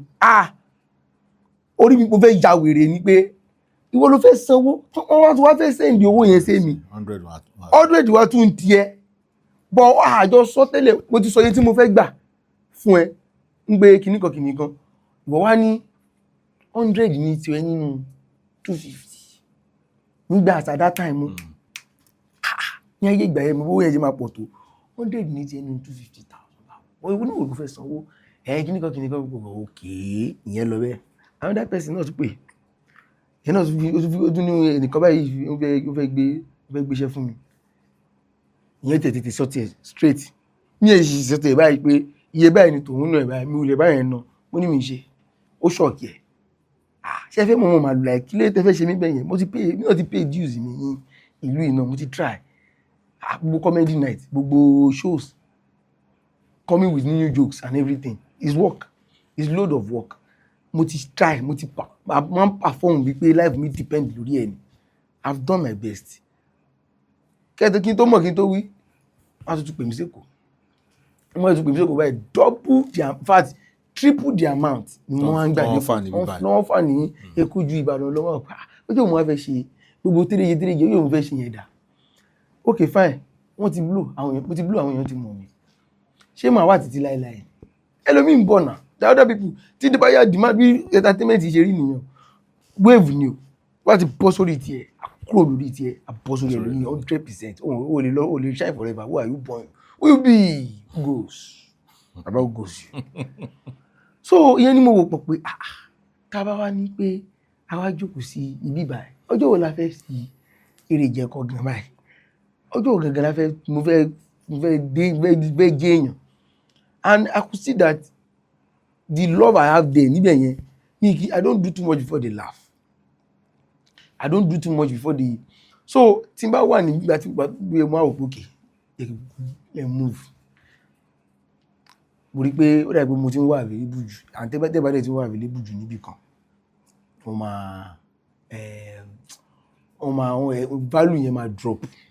Kò sí bẹ́ẹ̀ fẹ́ ṣe, ó máa drop. Wọ́n rí yín bẹ́ẹ̀. Níbi téèyàn dàgbà sí tó ti mọ̀. Wọ́n rí yín bẹ́ẹ̀ lẹ́ni, wọ́n rí yín bẹ́ẹ̀ lọ́la, wọ́n rí yín bẹ́ẹ̀. And mo rò pé even me myself particular, like I've been thinking of how to bring Ibadan to the map. You understand? Tó máa sọ pé Ibadan to the world. Ṣé wọ́n mí pé Ibadan ni pàtó àtẹ̀pàṣẹ? Ibadan to the world means if you want to take Ibadan to the map, to the world, so that outsiders, other countries, other nations can see it and say, okay, this person is from Ibadan. Tí máa sọ fún mi pé the first time tí mo meet Governor, His Excellency Governor Sanwo-Olu, Lagos State Governor, the first time tó meet mi tó rí mi sójú báyìí tán pàdé mi báyìí the first thing tó kọ́kọ́ sọ ni ọmọ Ìbàdàn yìí rè mi kọ́ ṣọ́ọ̀gbà lémi náà ni because kò síbi tí mo lọ tí ẹ ti lè gbọ́ pé mo wá láti Ìbàdàn kò possible gẹ́gẹ́ mọ́ pé mo Ìbàdàn ni mi ń lọ podcast honestly as I say speaking mi jẹ́ kí n wá lọ podcast bẹ́yẹn but recently mo rí pé ìṣọwọ́ bó ṣe ń dárúkọ mi nínú podcast tí pọ̀ jù kí mo ṣe fún yín ìmọ̀ tó ṣe máa kúrò Ìbàdàn ó dín kan tí kò tẹ̀ ṣe podcast yẹn mo kàn rẹ́rìn rí pé kò yé mi ṣé ayé ẹ̀ mo wà ní remote ṣe máa kúrò Ìbàdàn kí ló ń pè pé remote ṣe máa kúrò Ìbàdàn are you my life or do you like do I owe you anything like ṣé mo ẹni tí a rẹ̀ sọ tó dẹ̀ ṣe podcast yìí ní èmi àti ò ní anything kan mọ̀ ju pé bóyá à ń pàdé ní show lọ à ń kíra wa ó tán òde bá dẹ̀ tún lọ bá lọ ṣe podcast pé mo ti ṣe kíníkan kò bẹ̀rẹ̀ láti Ìbàdàn mo dẹ̀ kúrò mo dẹ̀ lọ mo dẹ̀ kúrò mo dẹ̀ lọ ṣé mo ní Ìbàdàn to the world ni ṣé Ìbàdàn to Ìbàdàn ni wọ́n pè because other people need to see the talent as well it's a win for Ìbàdàn if I could put the name on that map and let people know that this is who I am and this is where I'm coming from. They will be in fact tó bá yà àwọn èèyàn kan fẹ́ pé Ìbàdàn tó ti ń sọ igan let's pay a visit look at Kamo òun náà ṣe kí ni òun náà gbé jáde ni let's keep producing it like that. Ìbàdàn dàbí New Jersey American ẹ wọ a lot of stand-up comedians tó wá láti New Jersey ìbò náà ń gbé New York. You stay in New York. You start from somewhere 100%. But then you have to upgrade yourself as well. Will it be because you are from Ibadan, you don't want to leave Ibadan, you are doing Kinikon? No. You have to upgrade it. Mr. Pawon tó ń gbé ní Ibadan right now pé what they are doing is wrong. It's perfect. They are perfect gbé Ibadan ò lè gbé Ibadan. Tó bá fẹ́ kúrò Ibadan allow àwọn tó bá fẹ́ kúrò Ibadan kúrò Ibadan in peace.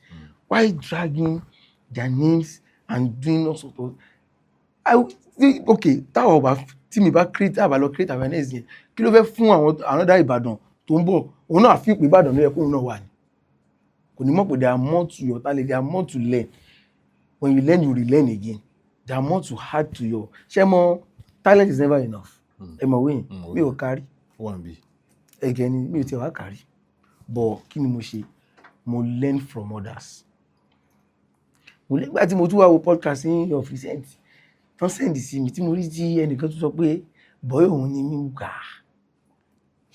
ṣé ni orí sọ ni. ó ní bọ́yọ̀ òun ni mí ó tún wá ní ìkọ̀kọ́ tí mi really take ìyẹn as offence. ó wá ní èmi ò bóun ṣe skit mọ́ pé tó yẹ òun fi ìpè bí wàá pé ìgbà òun fi òun kà pé ìgbéraga ni mo pé ìgbéraga ó tún wá sọ pé bọ́yẹ̀ ni mí báwo mo ṣe jẹ́ bọ́yẹ̀ ó pè mí wá ṣe skit ni. Mo fi ìgbà tí mo ti ń gbé ilé tèmi èmi náà ti ń dàgbà mo ti dàgbà ní táìmù tí mo sọ yìí nígbà tí wọ́n bá sọ pé wọ́n ló kọ́kọ́ bẹ̀rẹ̀ sí ní ṣe skit bí wọ́n fi orúkọ Wòlíì Àgbà sí skit àdẹ̀ ń sọ̀rọ̀ èmi kan ti bẹ̀rẹ̀ right from ayé ìgbà táwọn àròlé bẹ̀rẹ̀ sí ní ṣe ó wà pa àdúrà same thing èmi náà ṣe ń gbà yẹn náà 15 seconds àti drop ẹ̀ so ó pè mí a jọ ṣe skit a ṣe first one ọ̀gá driver àbí ó blow wọ́n dárúkọ èmi náà dárúkọ èèyàn ó blow àṣẹ ọ̀gá driver so fífẹ́ lè sọ pé èmi kọ́ mi rò pé èmi ni first person tó kọ́ fi ṣe ọ̀gá driver but èmi ni first one àwọn first ọ̀gá driver to blow like táwọn ẹ̀fọn mọ̀ ọ̀gá driver so we did like 3 then èmi wá abandon skit tèmi each time wọ́n wá pè mí wá pé ká máa ṣe ọ̀gá driver yẹn ká máa wà ní mọ́tò gbà tèmi wá àbádàn coach remote sí Liberty Stadium tèmi ò lọ́bẹ̀ mọ́ ìwà wá pé èmi pé ká máa ṣe kí mo pé collaboration ní kíní náà èyàn méjì lè ṣe èyàn méjì lè blow papọ̀ at least àdàbí Wòlíì Àgbà àti Délé ẹ̀rọ understand èmi náà ti wá rò pé okay tá bá collaborate tí wọ́n mú energy tèmi wá tèmi náà mú energy tèmi wá ó yẹ ká lè blow náà bàtà rẹ̀ ṣe first one yẹn púpọ̀ lọ àṣẹ second one ẹgẹ́ òtún lọ àtúnṣe third one so we keep doing it like that so I will come from my own house to but mo wá tó wá yá tí mo wá rí pé àwọn seeds tá ṣe because èmi máa ń like máa post every week mo wá rí pé ó ti wá ń post ti àwọn tó kù èmi dẹ̀ ní kó má post ti àwọn tó kù ṣe understand at least just to upgrade the whole thing náà ni but ọjọ́ ìyá fẹ́ post tèyí tí a jọ ṣe because mi ti wò pé let me just post my own content àmọ́ bóyá eléyìí gan ni Ọlọ́run sì máa fi gbàdúrà mi so I would like keep asking pé ìgbà la fẹ́ post èyí tá a ṣe yẹn while he's posting other this thing but ó lè tó ṣe méjì ọ̀sẹ̀ mẹ́ta ọ̀sẹ̀ yọ ẹ̀kọ̀ọ̀kan akọ̀tù post mo rò pé má yẹ kí n lè jókòó tì ó rẹ̀ pé ẹni ìlú ló ní skit ẹ̀ ẹ̀ ò lè filẹ̀ fún gẹ́gẹ́ bí náà gbajúmọ̀ tèmi jẹ́jẹ́ because báwo ni mo ṣe máa dúró oṣù kan kó tó post skit tàjọ ṣé mi wà ní lọ síwájú mọ́ ni abẹ́wà tàbí sórí ti pẹ̀lú ẹ̀rẹ́ mo ṣe ṣiṣẹ́ Title FM sórí tèmi tiẹ̀ ti wá jí ni mo ṣe tún padà sí ti skit tèmi again nìyẹn ẹ̀bẹ̀tẹ̀bẹ̀ báyìí ni mo fi pẹ̀ pé kó tiẹ̀ feature nínú skit tara ti tèmi yẹn tó jẹ́ coach remote ẹ̀kan dẹ̀ ní Olympia pé okay I say feature for my own district at least you've owned this your oga driver thing okay this one is my own too at least feature ẹ̀kan pé ó lè feature pé ìṣáná ni but èmi máa ń lọ sí ọ̀dọ̀ wọn torí mo máa ń rí everybody máa ń ṣe skit inside ibẹ̀ àwọn Kàmọ́ máa wá síbẹ̀ àwọn Ozin máa wá síbẹ̀ so tí mo bá ní idea kan tí mo fẹ́ ṣe máa pe bọ̀dá Usman máa pe wá ní bulo wà ní òun wà ní ọ̀dọ̀ ìpẹ́kẹ́ wá bóun bẹ̀ pa lẹ́tù lọ bẹ̀ lẹ́rìí pé yàn pọ̀ bẹ́ẹ̀ bọ̀dá gist mo lè máa rìn káàkiri àrìnkàjá bàtà ní normal mo lè máa rìn káàkiri nìyẹn màá tún rìn lọ bẹ̀ àtún lọ so nǹkan tó wá ní jẹ́ kí n stop pátápátá lélẹ̀ wá ní one particular skit nígbà tí mo wà ní ọ̀dọ̀ Olympia àwọn build skit yẹn àjọ ń build skit yẹn ni kì í ṣe pé bóyá ẹnìkan ló ní idea yẹn skit yẹn kọ́ bẹ̀rẹ̀ látòrí conversation àwọn èsì ní ju lámbà yẹn lẹ́nu yẹn ó wá make sense yáyà bàbá gbé kámẹ́rà làbá yà bàbá tá a fi ya skit àtó 7 hours àwọn ṣáà ń tún mú ni Olympia ṣáà nìkan máa tún mú ni bàbá ó ti wá tó ẹjá lò lọ bẹ́ẹ̀ ó ní sí ní nǹkan tó miss àṣà ń tún skit yẹn yáyáyáyá àṣà rí yà tí mo délé lálẹ́ nìyẹn bàbá bá ní a máa ṣe tún skit yà òun ní a máa tún yà kẹ́ so ọjọ́ wá ní kí wọ́n jọ́ kejì máa ní ọ̀dà máa wà bàtú àdíjọ́ kejì èmi ní rédíò program wà lè lọ mo lọ sí Title FM ó wá àdíjọ́ kẹta wọn padà débẹ̀ tí mo yẹ padà débẹ̀ nìyẹn so tẹ̀sí ń dúró de pé kó ní ó yá káwá ya skit yẹn ìyẹn wá bọ̀dé ń ṣeré lọ ó bá ní àwọn máa tẹ̀ ti ya skit yẹn pẹ̀lú Ozin kò yé mi ó bá tún ní wá wò skit ìtajọ build gbogbo punchline mi tí mo lónú skit wá fún Ozin ẹ wá ìyá ìwá post ẹ ṣe rí èmi mo sọ kí nìkan pé mi mo ṣe ń disrespect àgbàlagbà Tinubu ti bí mi my best response and reaction is silence máa dákẹ́ akọ̀mọ̀kọ̀ dákẹ́ nǹkan lọ́kọ̀ọ̀pù ni pé ó rẹ̀ pé mo ń waste time ní ibi tí mo wà ní tètè move ìtàn máa like on to the next thing tí mo fẹ́ forí mi ayé mi ṣe òun ló bí gbogbo mo ti bẹ̀rẹ̀ sí ní task brain mi nìyẹn pé ó yá on to the next kí mo fẹ́ ṣe next mo bẹ̀rẹ̀ sí ní wá different ideas ìgbà tó yá mo bẹ̀rẹ̀ sí ní tún divert kúrò lórí coach remote díẹ̀díẹ̀ tí mo wá what else to do ṣáà tún try láti click ẹ̀ mo ti ń join one or two together pé bóyá ó máa lọ ṣáà try different content kó tó di pé mo ṣe wà land sí pastor táwọn èèyàn ṣe gbà báyìí up till now mi rò pé wọ́n mọ̀ pé nǹkan táwọn ṣe lélẹ̀ because tí n bá fi ìbínú tó fi ṣe wọ́n fi wà ẹ́ tí n bá fi react in time yẹn and that was the last skit I ever ṣe ẹ̀kọ́ mi did with him ṣe ìwọ́n kọ́ fẹ́ sọ dán ìjọba ẹ̀kọ́ máa ń tà mí Ọlọ́run yọ mí nígbà sáré bí mẹ́rin mo ti yìn tóyì ẹ̀wọ̀n tó lọ́wọ́ lọ́gbọ̀n yẹn forí kó bọ̀ orí kó jádùn nìyẹn honestly and sincerely speaking so tí mo ṣe wò pé wò ara yìí everybody for their pocket everybody for their own kò sẹ́ni tó ràn ẹ́ tètè gbé báàgì ẹ̀ alele. Kenny Black nǹkan ṣe ẹ kú. gidi burúkú ọ̀rẹ́ mi ìmúlẹ̀ mi tán. Officer Wos. yes. Délé ọmọ wòlíì. èèyàn wòlíì àgbà. kábíyèsí olódùmarè. Kàmọ́. èèyàn mi tán. Ozin. èèyàn mi náà sì lòun náà ọmọ Olympia ni. no ṣe rí nígbà tó Olympia ni bọ́ẹ̀ mi ni wọ́n no wrong na ok ẹ wo Kàmọ́ ń sìn Kàmọ́ máa ń sọ ń ta pé èmi mo fún òun ní orúkọ yẹn dísí mi fi pè ní pé wọ́n á sọ pé boy no we are colleagues pé o lọ fún ní kàmọ́. ó máa ń sọ Okay. ohun tó bá ṣe tàbí a sọ pé òun ni mo fún kàmọ́ mi ẹ̀ lè gbọ́ lẹ́nu mi sọ rí mi àwọn kìíní yẹn. ṣòótọ́ dẹ̀ ni. Yes now èmi mo fún kàmọ́ bọ́ ẹ̀ lè gbọ́ lẹ́nu mi rí níta pé kí wọ́n máa fi ṣe pé mo ti arrive pé mo ti di senior man kẹ̀. iṣẹ́ yìí o sì senior man di iṣẹ́ yìí o bàbá ibi tí iṣẹ́ yìí tún mo bẹ̀rù ẹ̀ dé ọmọ tẹ́ respect ní next year bó ṣe wà ó máa overthrow every goddamn body tó wà ní orí internet. I'm telling you the fact níṣẹ́ yìí. Okay, take Pella for instance. Ẹ wá dúró àwọn tó ti bench dànù tó ti sọ wọ́n di aláìmọ̀ọ́ṣe mọ́. Yes, that's how it works. Colleague ni wá tó bá ti di pé kìíní you are colleagues. O lè dárúkọ Ozean. I can categorically say yes, Olympia will introduce Ozean to everybody. That one you cannot take it away from him ever. No good man because Ozean came in as a novice, you understand? So he was the one that èmi ti ń ṣe comedy right from ẹ̀yin náà wo gba ọmọ pé ẹ̀yin náà yẹ̀ wò láti secondary school díẹ̀. So you are not even tó máa ní kí n dárúkọ àwọn tí ó yẹ pé yes wọ́n groom me while I was growing. Ṣẹ̀tẹ̀, Pétérù, Lafop, Dr. Smile, Àrólé, which other person?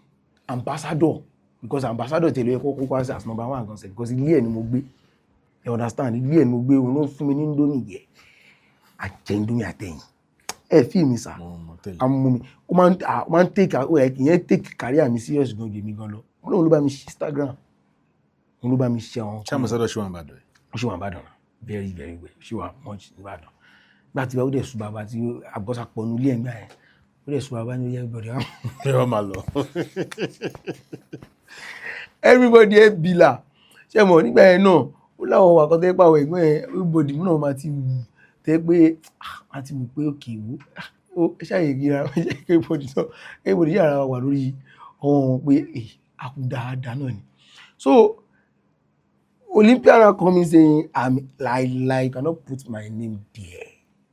Nah, I can't try it. We are colleagues ni wa ó pè mí fún featuring orí mi àsìkò orí mi pé mo ń ṣe content ìwọ náà dẹ̀ ń ṣe content àwa jọ feature ara wa so wá ní ká máa jọ ṣèlú ó lè jù mí lọ lọ́jọ́ orí o láwọn ní sàtẹ́ ó lè jù mí lọ lọ́jọ́ orí láwọn ní sọ 100% ó jù mí lọ lọ́jọ́ orí dáadáa gbọ́nà in fact ọ̀nkú Olympia ní ká pè wọ́n ti pẹ́ láyé wọn kàn tí máa tà dín wọ́n pẹ́ burúkú wọ́n ti pẹ́ so na that respect definitely I will give it to me. I don't disrespect elderly people.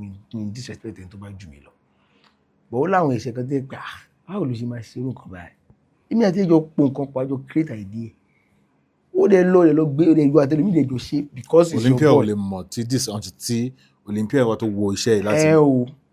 Wọ́n lè mọ̀. Why tí o ṣe sọ fún Olympia láti gbà pé bro ẹ̀ṣẹ̀ mi. Because mi mọ̀ mọ́ ìwúgbẹ́ àgbàlagbà. But kò wá dá láti gbé àgbàlagbà sínú for how many years ago ni? Mi ò tiẹ̀ mọ̀ mi ìgbẹ́ àgbàlagbà sínú at least a bá pàdé ní ta máa ń kiri àdá pàdé ní UK náà. Bọ̀ pé kájọ wá mọ́ yẹn náà. Kò ní ṣẹlẹ̀. Àìsàn ìmọ̀ bí tó bá lára mi ó dàbí má ṣe wá fi ayẹyẹ ìgbọ́gbẹ̀ tí mo sọ pé a fi ṣùtù wọ́n mọ̀ sí ó dé lára fi yá sí tẹ́ẹ̀kọ́ yẹn àwa yàtọ̀ àwọn adélé wá ní àpéká kí n padà wá níjọ́ kejì ká tuntun yà mo wí kí ló tún wà ní skit ìta tó fẹ́ tún yà ó ti perfect Olympia. Àwọn láfọ̀ pé gbọ́ orí pé láfọ̀ pé jáde pé ó bẹ̀rẹ̀ sí ní àwọn gan sọ́rí ó tọ́ sí wọn lẹ́nu láti sọ mo sọ pé kò tọ́ sí wọn lẹ́nu láti sọ táwọn bá sọ wọn sì sọ in any form pé remote is my boy. Wọn sì sọ rárá nǹkan tó gbé ṣé Wòlíì Àgbà lè sọ? ṣé Wòlíì Àgbà lè sọ ṣá Wòlíì Àgbà lè sọ because very sọ pé like it's more of collaboration thing like ṣe pé bóyá ìsìn la ṣe ń close dáadáa. Close tẹ́lẹ̀. Ṣe pé close tẹ́lẹ̀ ṣe pé bóyá à ń jà o no like pé bóyá like a ṣe ríra like a ṣe ń mọ́ra dáadáa mọ́ra wa and everything but pé nípa age wọ́n jù mí lọ lọ́jọ́ orí wọ́n lè sọ pé ọmọ mi ni but nípa pé iṣẹ́ táìmù táwọn náà ṣe títí kékeré náà. Títí kékeré.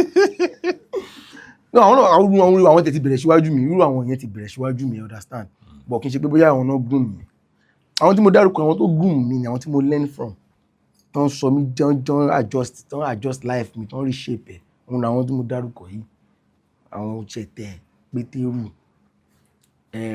Dr. Smile Lafop Àrólé tani mi ti tún dárúkọ Ambassador so àwọn yẹn gangan ni mo lè sọ pé yes mo ti ara wọn like wọ́n lè sọ lẹ́ni wíẹ̀ pé yes this guy is my boy at least he left from me you understand but èèyàn bí Olympia ibi like start ó ti lè àwọn náà ti lè bẹ̀rẹ̀ before mi ó kọ́ dàbí nǹkan tí mo sọ pa Wòlíì Àgbà náà pé Wòlíì Àgbà náà ti lè bẹ̀rẹ̀ before mi but kì í ṣe pé bóyá ẹ̀yin gangan lẹ wá mú mi mọ̀nà àbí lẹ ó pé àtàwọn èèyàn bẹ̀rẹ̀ sí ní say because mo ti máa ń rí oríṣiríṣi podcast àwọn jẹ́ pé orúkọ mi àṣà wọnú ẹ̀ ṣá ògo ni ọ̀rọ̀ ògo kọ́ ló fẹ́ bá ògo Michael Jackson wọ́n tẹ́ ẹ̀ bá dákẹ́ ó fẹ́ gbà mí orúkọ yìí ló fẹ́ gbé because báwo yẹn ṣe máa kíní kan bá mi náà jẹ́ mi ń sọ̀rọ̀ so torí pé kí n sọ̀rọ̀ yẹn àwọn èèyàn máa ń take chance yẹn ní àwọn oúnjẹ lọ oh God èèyàn ti parọ́ mọ́ mi níwájú mi rí báyìí èèyàn ti dúró síwájú mi tó dẹ̀ ń parọ́ tó dẹ̀ tó wo inú ojú mi báyìí tó dẹ̀ ń parọ́ mọ́ mi níbi tí àwọn èèyàn wà tí mi dẹ̀ lè sọ̀rọ̀ so I'm that torí pé àgbàlagbà tẹ́ni yẹn dẹ̀ jẹ́ ni mo ṣe máa ń dákẹ́ fàgbàlagbà gan because ilé tán ti bí mo ti wá ọkọ̀ pọ́n kọ́ wa bá ṣe ń relate àgbàlagbà yẹn so mi mọ bóyá ojú àgbàlagbà silence ni best option mi next akọ́ra quiet tèmi akọ́ máa wò ni torí ní láìkì tí n bá ti sense some kind of because mo ti faced a lot of betrayal gan while I was growing a lot of it ó ti like ẹgbẹ́ máa face betrayal back to back so wọ́n fi pé yẹ́rọ pé mi nìkan ni mo mọ́ra mi so mo ṣe rárá sẹ́yìn díẹ̀ yẹn mo feel safe I feel a little bit safe like I feel comfortable in myself pé at least tó bá súnmọ́ mi dáadáa o ní hurt me I feel like that if you don't come closer to me you cannot hurt me wọ́n dẹ̀ ní ẹ̀kúnlé náà ta wà ẹni tó máa ṣe ẹni tó fẹ́ ṣe ní jàǹbá nílé gangan ni ara àtàwọn mẹ́rin náà yes na ọmọ mẹ́rin so ara ilé ọkọ so mo ti wá kíní yẹn that sense of kíní ti wá jẹ́ kí n ti dá mi padà like máa kọ̀ ti rí àwọn nǹkan tí ò ṣe kíní báyìí gbé àwọn ìwà kan tí ò kọ́ra ṣe kíní máa kọ́ra mẹ́sẹ̀ máa take step back ni so tí bá ti wá step back yẹn I feel safe within me I feel comfortable and I feel like I'm the one that know myself so a lot of people ti máa ń complain pé mọ́tò fẹ́ báyàn ṣe kí n ṣe pé mi fẹ́ báyàn ṣe ẹrú bẹ́ẹ̀ mi náà tí bá bẹ́ẹ̀ ṣe tán sìn yìí ọ̀tọ̀ nìkan tí wà lọ máa sọ lẹ́yìn mo ní mo prefer kó jẹ́ pé yes irú ṣẹ̀tẹ̀ for instance nsìn tẹ́ ẹ bá ṣe ẹsẹ̀kẹsẹ̀ because ọmọ ni mo jẹ́ sí ẹ understand àti ní wọ́n ṣe bẹ́ẹ̀ yẹn yẹ má ṣe bẹ́ẹ̀ orí ẹ pé àti orí ẹ pé láti tún jíjà mi padà pé tẹ́yìn yẹn yìí ṣe máa táwọn èèyàn máa ẹlòmíì máa ń ṣe àwọn nǹkan tó yẹ pé kẹ̀kẹ́ máa ṣe báyìí fáwọn àwọn tó ń gbọ́ èmi as a person nínú gbogbo àwọn tó yẹ pé wọ́n ti ṣẹ̀ mí mi ever ẹgbẹ́ mo sọ pé mi níjà and ìyẹn tuntun pé kí n bá tún wá rí wọn ètò wa disrespect wọn màá tún kí wọn dáadáa ṣe understand màá kí wọn dáadáa màá tún respect wọn because nǹkan kan ti ṣẹlẹ̀ rí tẹ́ pé ìkànnì àwọn tí mo dárúkọ ti ṣẹ̀ mí rí sẹ́yìn ní ìdẹ́ fi wùwà òun náà lè dúpọ̀ àwọn lára àwọn tó tún wá help mi ní àwọn eré àkọ́kọ́ ẹ wá imagine pé mo ti fi wùwà àbí mo ti fi jà mo ti sọ̀rọ̀ sí wọn tó máa padà wá help mi dàbí àwọn ọmọ ọ̀sìn tẹ́ pé àwọn line láti lọ dáàgì ẹ who do you really think you are don't worry God will do my own for me to me too I will blow one day oh mi ṣe bẹ́ẹ̀ mo kàn gbogbo wọ̀ sí màá gbà sára ara mi gbà yà má wọrí so ẹ má máa sọ̀rọ̀ àìwọ̀ sí gbà sára yẹn àwọn èèyàn ṣe rò pé kì í eléyìí gan tiẹ̀ ó lè má sọ fáwọn èèyàn pé the smartest people on earth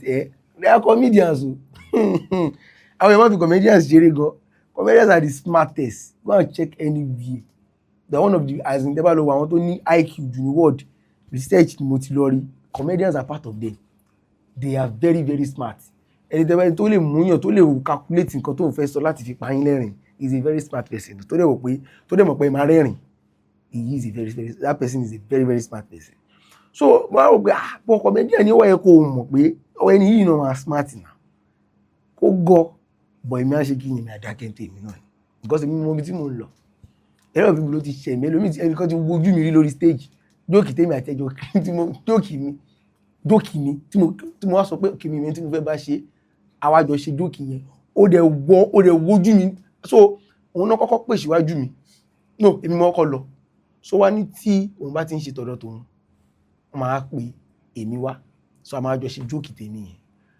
ẹ mọ̀ pé mi ni mo ní jókì mi ni mo mọ much nípa jókì yẹn àwa wà lórí stage so I know more about the joke so I was now like pípé mi ni mo ń try láti narrate more than so it was not cutting me pé wait pé ṣe wait pé ó lè wojú mi lè sọ pé na mi gé jókòó ẹ mọ̀ kí yẹn wojú mi eyeball to eyeball ojú yẹn mo ń bá yẹn sọ̀rọ̀ ìbùtí kò ń bí ẹni I swear to God na mi gé jókòó báwo I wrote a joke and I asked and mo dẹ̀ ń béèrè pé ta ni mo lè ṣe jókòó pẹ̀lú and you volunteered to do it with me and you got because I was the one that performed first and they called you next and you call me off stage and you look into my eyes and tell me na my joke o because why because I was narrating like I was all over that joke more because it was my èmi mo ní joke so èmi mo mọ inú àti ọgbẹ́ àti ìta joke yẹn so you can't expect me to be quiet for my own joke but because you want to cut me and you look into my eyes alójú yẹn mi ń bá yẹn sọ̀rọ̀ yẹn ojú yẹn tí kò bèrè mi I swear so gba àwọn kan yẹn mo ti wò pé irú industry wa yìí bá ètò yọ lọ wá ṣe báyìí mo torí pé ẹni yẹn jù mí lọ kásárà mi fi wùwà wú mi fi ṣìwà wú mi fi sọ pé bóyá mo fi bọ́ ẹni yẹn mi tún fi sọ̀rọ̀ ẹni yẹn lẹ́yìn nǹkan tó tún bà mí jẹ́ nìyẹn mi tún ní sọ̀rọ̀ yẹn lẹ́yìn pé bóyá mo wá fi ń bẹ ní aṣá fún ẹni yẹn ní gbogbo respect tí n bá mọ̀ láyé mi máa bọ̀wọ̀ fún yàn gan wọ̀ pé máa bú ẹyẹn láyé tó bá pè mí pé kinní kan máa tẹ̀ ẹ́ lóhùn sọ́bà tó bá tó yá táyọ̀ ní ẹ ó tún yá wọn tún ní ìgbé kọ́ ṣe rí kọ́ọ̀lù yìí. èmi lè sọ sí yẹn o. ẹ̀yin lè sọ èyí náà mi ìgbé kọ́ yín God bless you ṣé mo ti blow gbà ẹ̀ gbà sí mi ìgbé kọ́ yín. ó ti bẹ̀rẹ̀ láti bẹ̀rẹ̀ náà ó ti wà bẹ́ẹ̀ ti pẹ́. ṣe rí àti secondary school mi ti gbé kọ́ àgbà tí mo tún ti ra Nokia 2600 fún wọn ṣe tí bá ti fóònù yìí bàpọ̀ báyìí wọ́n sì ní àpèlé ayé mi bàjẹ́ mi ní gbé dìgbà tí bá délé kí lẹ́ ń pè mí fún university tí máa kọ́kọ́ béèrè lọ kí lẹ́ ń pè fún mi because later ìgbà tí mo dàgbà ń sìn ni mo ṣe mọ̀ English nǹkan tó ń ṣe mí omi nǹkan tó ń ṣe mí táìmì mi àṣẹ nǹkan ń ṣe mí mi nù call anxiety so mẹ́tì tí kò bá ti wọlé àyàmájá like àdàbí pé mi mọ̀ ọlọ́mọ ayé bí pé mi wà nífẹ̀ẹ́ bẹ́ẹ̀ nìyẹn sọ̀rọ̀ so màá kọ́ prefer kí n kọ̀ra text ẹni yẹn pé kí ló pè mí fún aláyé kí lẹ́ ń pè mí fún so tí kò bá ti wọlé bẹ́ẹ̀ ẹ bèrè lọ́wọ́ pa mi kò sẹ́ni fóònù ẹ̀ máa ń rìn nílé wa wọn bí ẹlẹ́gí fóònù ẹ̀ rìn tó bá pẹ́ jù gan lórí kọ́ọ̀gàn àti ní kò wá ń gọ̀ kí ló ṣẹlẹ̀ tá ló ń bá sọ̀rọ̀ látẹ̀kan àti ní kò wá ń gọ̀ kò sí ẹni tí fóònù ẹ̀ máa ń rìn nílé ọ̀dọ̀ mi wọn wà ṣe fóònù ẹ̀ rìn jìkẹ́ tó bá ti dún báyìí àti ní problem so mi fẹ́ gbọ́ ringing tone gan sef in first place so fóònù mi àti ìgbà yẹn báyìí silence ló máa wà kí n fi sí DND. kí la máa pe òyìnbó ẹ̀ colophobia rí. tí ẹ yé mi I don't even know what to call it. Mo ní kíní ẹ̀ ọ̀bọ̀ kò strong to. No, tèmi strong gan. Ìkàn mo ibi tó ti ṣẹ̀ wá gan mi. Mo prefer message. I can message yes. I would just prefer to text and akọ text máa ara bẹ́ẹ̀ so pay mi kí n ra yọ bẹ́ẹ̀. Nígbà tó ti pè mí nígbà tó tún yá mo tún wò pé bóyá tí n bá tún ra airpod. Bóyá better oh God oh worse. Ṣé ọ̀gá wa Túnjí Abíóyè mo gbọ́ pé wọ́n send ṣé wọ́n call àbọ̀ send message ipe after 1 year but kí ló ṣòótọ́ ni ọ̀rọ̀ yẹn ṣòótọ́ ni. gbọ́ ó fẹ́ súnmọ́ òótọ́ díẹ̀. kí ló ṣẹlẹ̀. mi ì tètè rí another thing ni pé nọ́mbà mi tí mo ti ń lò láti 20 way back same number yẹn mo ṣe lọ up till now ó ti cast a lot of people kò pè for no reason ẹ lọ yá kí yín ni ẹ̀yin èdè wa kí mi kọ́ à ń gbádùn yín ni àwọn náà ti jẹ látara ẹ ti yé mi kò yẹ jẹun so ó pọ̀ bẹ́ẹ̀ everybody wá ní access sí nọ́mbà yẹn òun ni mo fi ṣe WhatsApp òun ló wà lórí Instagram òun ló wà lórí ó ti wá pọ̀ so tí olóore gá kọjá wà ló affect life mi gan náà. kí ló ṣẹlẹ̀ pẹ̀lú nọ́mbà yẹn ti ẹ̀gbọ́n ọ̀gá Túnjí Abíóyè. mi ì rí níṣẹ́ mi ì tètè rí because nọ́mbà miss call ó ti pile up. ó ti wá tọ́dún kan. bí kí n tó rí ṣé wọ́n sọ pé ọdún kan ni mo ṣe reply àwọn. nǹkan tẹ́mi ṣàgbọ́ lè mi sọ. irọ́ ọ̀tọ̀ nìkan tẹ́ wọ́n pè mí bọ́ mi mọ̀ pé àwọn náà pè láì mi mọ̀ pọ́n ti pè so call log mi so ìgbà míì tí má kọ̀ ṣì kọ́ lọ ìgbà míì mi tẹ̀ ń ṣì kọ́ lọ. àwọn ọgbà nǹkan sọ pé hello a fẹ́ pèrè wọ́n dẹ̀ kàn send message after 1 year ni remote shut down they can respond to this message wọn nígbà tó pé ọdún kan gérégé. orí mi remote ò gbádùn o. iṣẹ́ pé mi gbádùn mo ṣe rí tí n bá ti mo ní problem kan tí n bá ti jókòó mo ṣe jókòó yìí mo wà hard work inú brain mi ju body mi.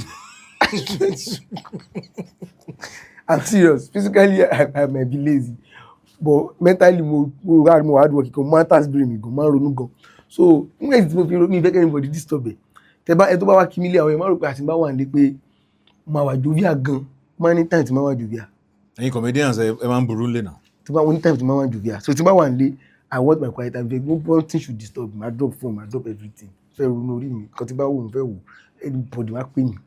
Ní period tí mo so orí mi mo ń task yẹn lọ́wọ́ má disrupt ẹ̀ because mo kàn lè máa wò báyìí kí n ti máa arrange kankan lọ́nà orí mi tó sọ àbí báwo ni tó sọ báyìí ó lè da gbogbo ó lè da kan because inú mi ó ti ẹ mọ̀ kí ẹ máa create kan lọ́nu yín kó ti máa dùn mọ́ yín gan lọ pé ẹ̀yin kan ti ń rí ending fún nǹkan tẹ́ ń create lọ́nu orí yìí kí ẹnì kọ́kọ́ dẹ̀ wà kó dẹ̀ disrupt dẹ̀ àmọ́ kàbíyèsí rẹ̀ wọ́n rán sí mi so máa lo like quiet time mi dẹ̀ máa ń task brain mi gan so mi fẹ́ kẹ́ni tí mo yẹ wò pé ó rẹ̀ pé kíní nǹkan ti fẹ́ máa affect life tèmi gan because iṣẹ́ gan kò wá wọlé mọ́ mo ṣe ṣe pé pa ẹjọ́ wá pa tó wá máa down calls fún mi tó wá pè jẹ́ kí mi focus lórí idea kí mi focus lórí idea kí mi focus lórí other things tí mo fẹ́ ṣe because ìgbò task yẹn ti pọ̀ ju fún mi mi ṣe stand up comedy. ó ní nǹkan tó bá fẹ́ rẹ̀ ń sìn tó bá ti rí pa kò kì í ṣe ìgbéraga. ìgbéraga kọ́ àlàlàlà kì í ṣe ìgbéraga ẹni lè lóyún ìmọ̀ pé ìgbéraga kọ́ mi chat ẹwà ìgbà tí fóònù sí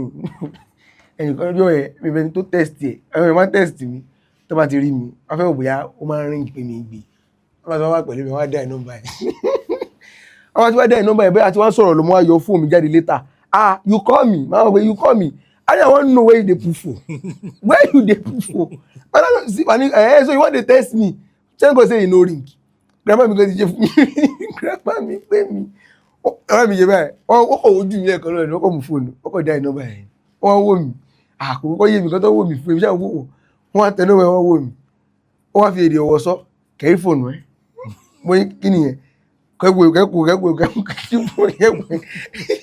kẹ́kọ̀ọ́ sọ fóònù ẹ sí mo ní fóònù mi wà lápò mi mú jáde tán wọ́n mú jáde kò dé fóònù ẹ mà ti rìn gí kò dé gan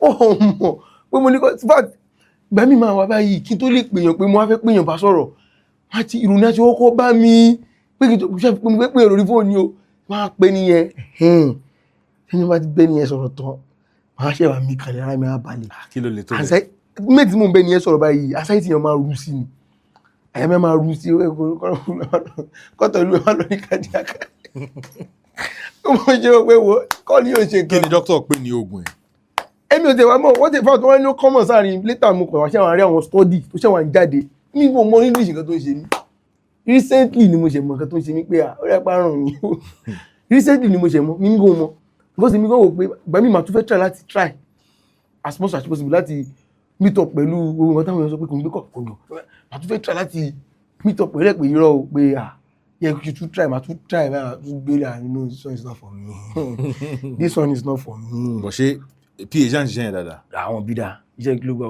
fẹ́ ṣùpọ̀ fún yàgò yìí nígbà they not born in ọ̀gá kí ló kú ta fẹ́ sọ. owó orí mi gbó ìyàwó mi tí n bá ṣí mẹ́sẹ̀gì mi àti ìyàwó mi fún mi problem mi pé out of sight is out of mind fẹ́ mi another problem tí mo tún ní nìyẹn. tí màá ti rí ẹ wáyé. out of sight is out of mind problem another problem tí mo ní ibi tí n bá wà ní mo ti mọ àwọn èèyàn tó wà níbí la máa ṣeré dáadáa mo ẹ̀ tí mo bá kúrò mẹ́ báyìí ìyẹn ti lọ. ó ti lọ bá ti bá yẹn lọ ni torí o lè rí mi létà kó wá máa fi pé àṣìbájọ ṣeré lánàá èmi nìyẹn bí tí n bá wà máa ti ṣeré o lẹ́yìn eré tí n bá ti kúrò ń bẹ ọ́ tún the next thing tí mo fẹ́ ṣe nìyẹn bí tí n bá wà máa ti ṣeré so out of sight out of mind ìyàwó mi ti àti jàbí lórí ẹ̀ tó tí n bá travel yẹn ìgbà máa ń pele bá ti pele fún wa dé two days tí ẹ bá ti pè mí jọ àfọ tí you don dey too call you no go like type abeg type can you at least type type at one type yẹn bá tún ó mo serious type yẹn bá tún pọ̀ jù wàhálà tún ni so máa make sure pé kì máa create time bí ọwọ́ máa ti make sure pé mi ṣe anything mọ́ lẹ́gbẹ̀ẹ́ mi gbogbo life gist kan mo lè sọ̀rọ̀ láti àárọ̀ di ọ̀bìnrin lẹ́mìí mo lè pa fídíò ìgbọ̀n tẹ́ bá ṣọ́ra ó lè pọ̀ 3 hours mọ́ yín lọ́wọ́. ó yà ó yà eré life gist àpàtì ewé gist ẹ̀ wà yù. bá mi sọ àwọn nǹkan tójú ti rí gan-an ní live. no já kọ́kọ́ fi yẹn ká fi parí ẹ̀ àwọn nǹkan tí growing up kí ni àwọn nǹkan tójú ti rí tó yẹ pé màá ṣàdúpẹ́ lọ́wọ́ náà. àdúpẹ́ lọ́wọ́ náà náà. kí ni àwọn nǹkan tójú ti rí. ojú ti rí tó ojú ti rí mẹ́wàá. bí àwọn kan wò mo fẹ́ gist ni mo kàn kákan sọ.